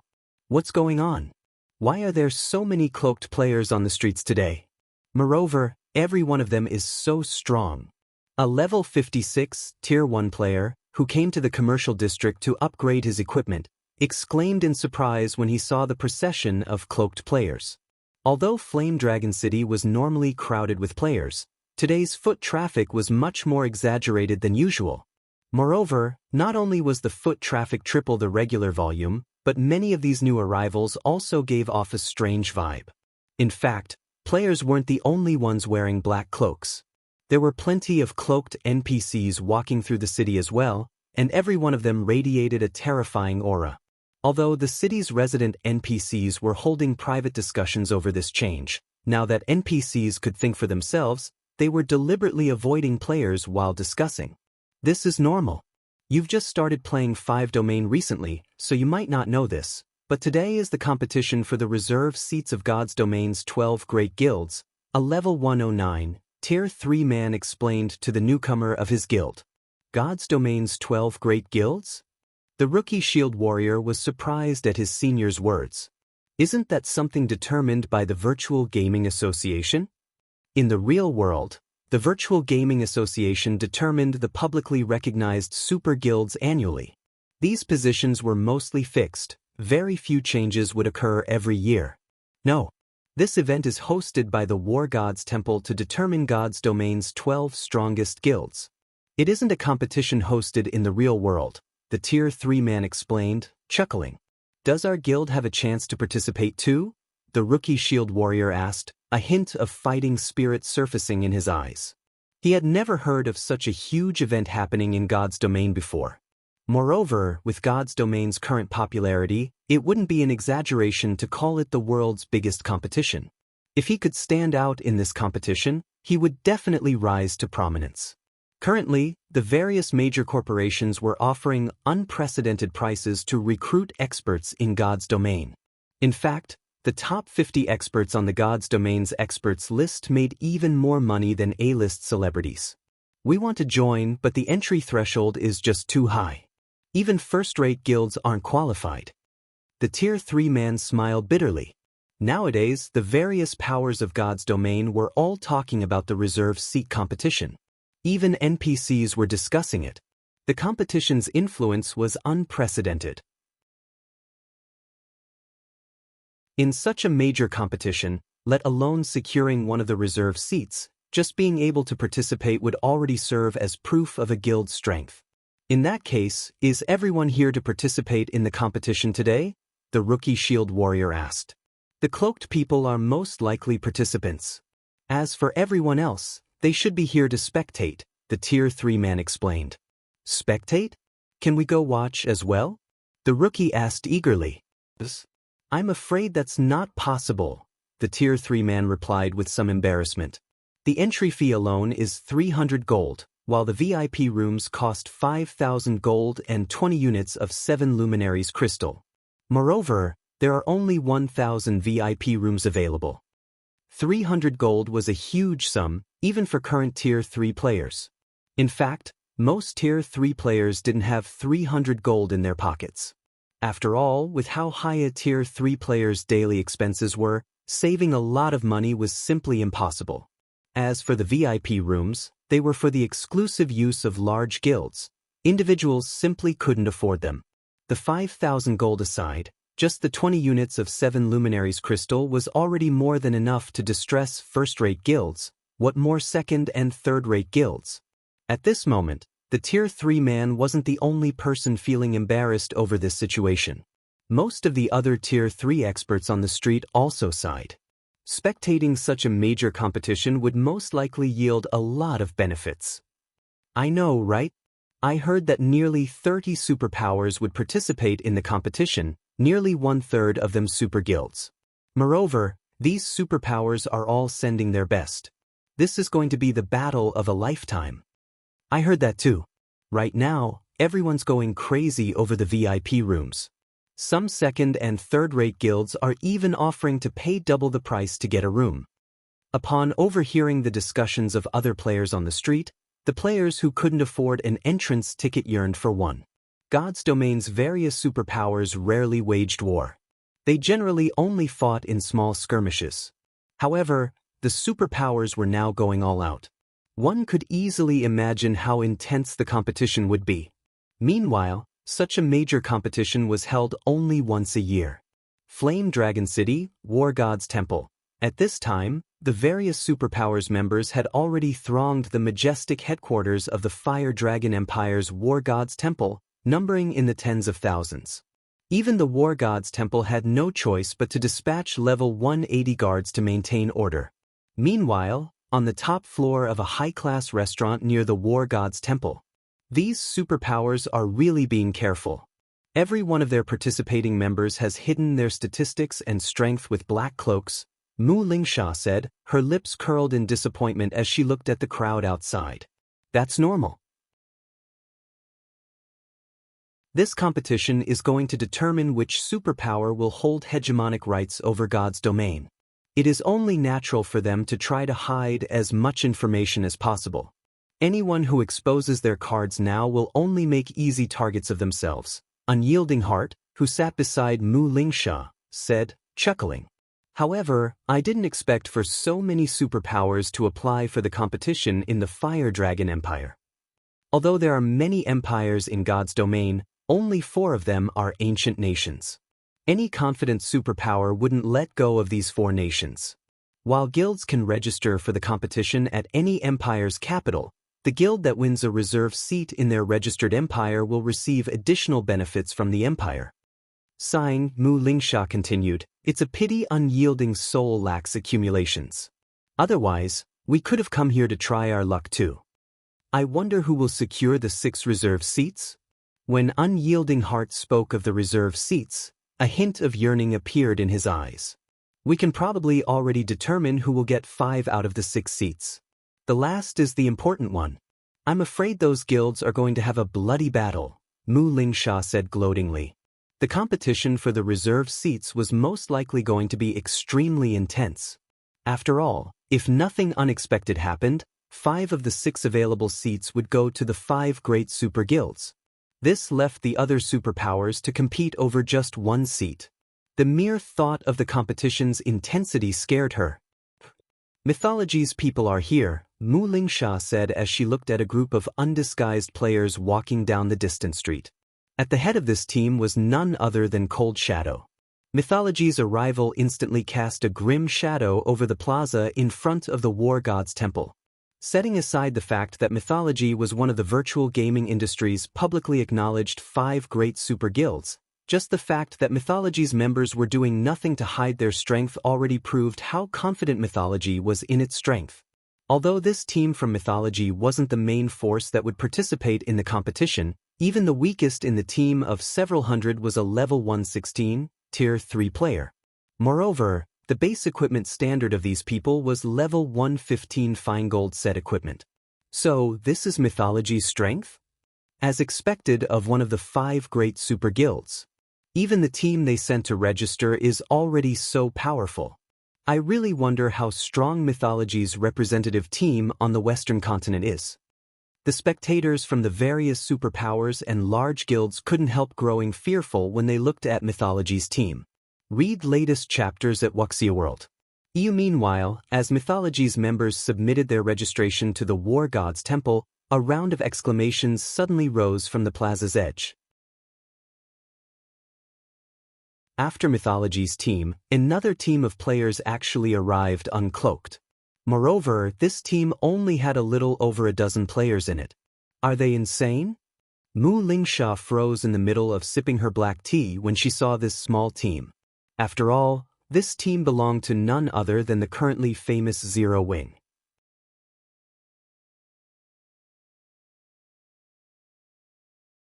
Chapter 2705, We Have Our Way, They Are As Bold as Ever. Cold Shadow, who was registering Mythology for the competition before the War God's Temple, was slightly surprised to see Shifeng and the others among the crowd. They're tired of living. A nearly 3-meter-tall, heavily armored man standing beside Cold Shadow said disdainfully. Previously, they rejected your kindness and missed out on a great opportunity. Now, they actually dare take part in this event, even exposing their own data. They shouldn't think of getting through the foreign aid selection at this rate. The various superpowers had all recruited foreign aid for this competition. However, due to the rules, they could recruit only 100 outside helpers at most. Moreover, each helper cost 30 units of 7 luminaries crystal to register a huge burden on the various superpowers' finances. To make matters worse, recruiting foreign aid was one thing. Whether the recruited foreign aid could pass the preliminary selection and earn points for the guild they supported was another thing altogether. If the recruited foreign aid didn't pass the preliminary selection, then all the 7 luminaries crystals spent would go down the drain. Due to these reasons, the various superpowers wouldn't let go of even the slightest chance to defeat their opponents, let alone give away advantageous information to their opponents. With the classes in God's domain countering each other, even peak experts would have trouble when going up against opponents that countered their class. In a situation where one side thoroughly understood their opponent's basic attributes and equipment, that side could accurately arrange the appropriate manpower to suppress their opponents. Now that Zero Wing had leaked all this information, its members would be hard-pressed not to get targeted. What is that black flame thinking? Did nobody tell them that this operation requires concealment? The eyes of a group of cloaked players standing at the edge of the plaza nearly fell out of their sockets when Zero Wing's members came into sight.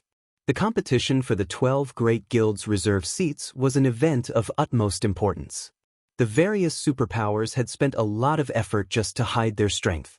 Some superpowers had even purchased camouflage items for some of their ace members for fear that these members would get perfectly countered. However, Zero Wing had done none of that and boldly displayed its information to the various superpowers. Hong Xinyuan, are these the trump cards you spent 3 reserve slots to recruit? You've truly opened this old man's eyes. An elderly man with graying hair said as he looked at Hong Xinyuan standing beside him. The wrath in his voice made even Mushin and the other Vice Guild leaders nearby shudder. Great Elder Blue, this should be an accident, Mushin hurriedly explained to the blue-robed old man named Brilliant Blue. Brilliant Blue was one of Frost Heaven's 5 frost pillars. Previously, Brilliant Blue had nearly flipped over Frost Heaven because of Hong Xinyuan's decision to give away 3 upper zone reserve slots to Zero Wing. In the past, the Boulder Corporation had rejected Brilliant Blue's request for a reserve slot for his grandson. However, he had eventually dropped the matter. After all, the reserve slots were extremely precious, and the Green God Company wouldn't necessarily gift the Boulder Corporation with slots every year. Now, however, Hong Xinyuan had decided to give away 3 of these precious slots to a bunch of outsiders without even consulting with anyone. There was no way Brilliant Blue wouldn't get angry over this matter, especially with Zero Wing having made such a huge blunder now. An accident? Brilliant Blue laughed when he heard this. That's right. This is indeed an accident. An accident on a scale this old man has never seen before. Lon having no excuses for this situation, Hong Xinyuan said apologetically, some problems have indeed occurred this time, but Zero Wing's members are undoubtedly strong. They are indeed pretty good. Of the 17 of them, even the lowest leveled person is level 117, while the highest has even reached level 121. Each of them also has 6 pieces of epic equipment on average.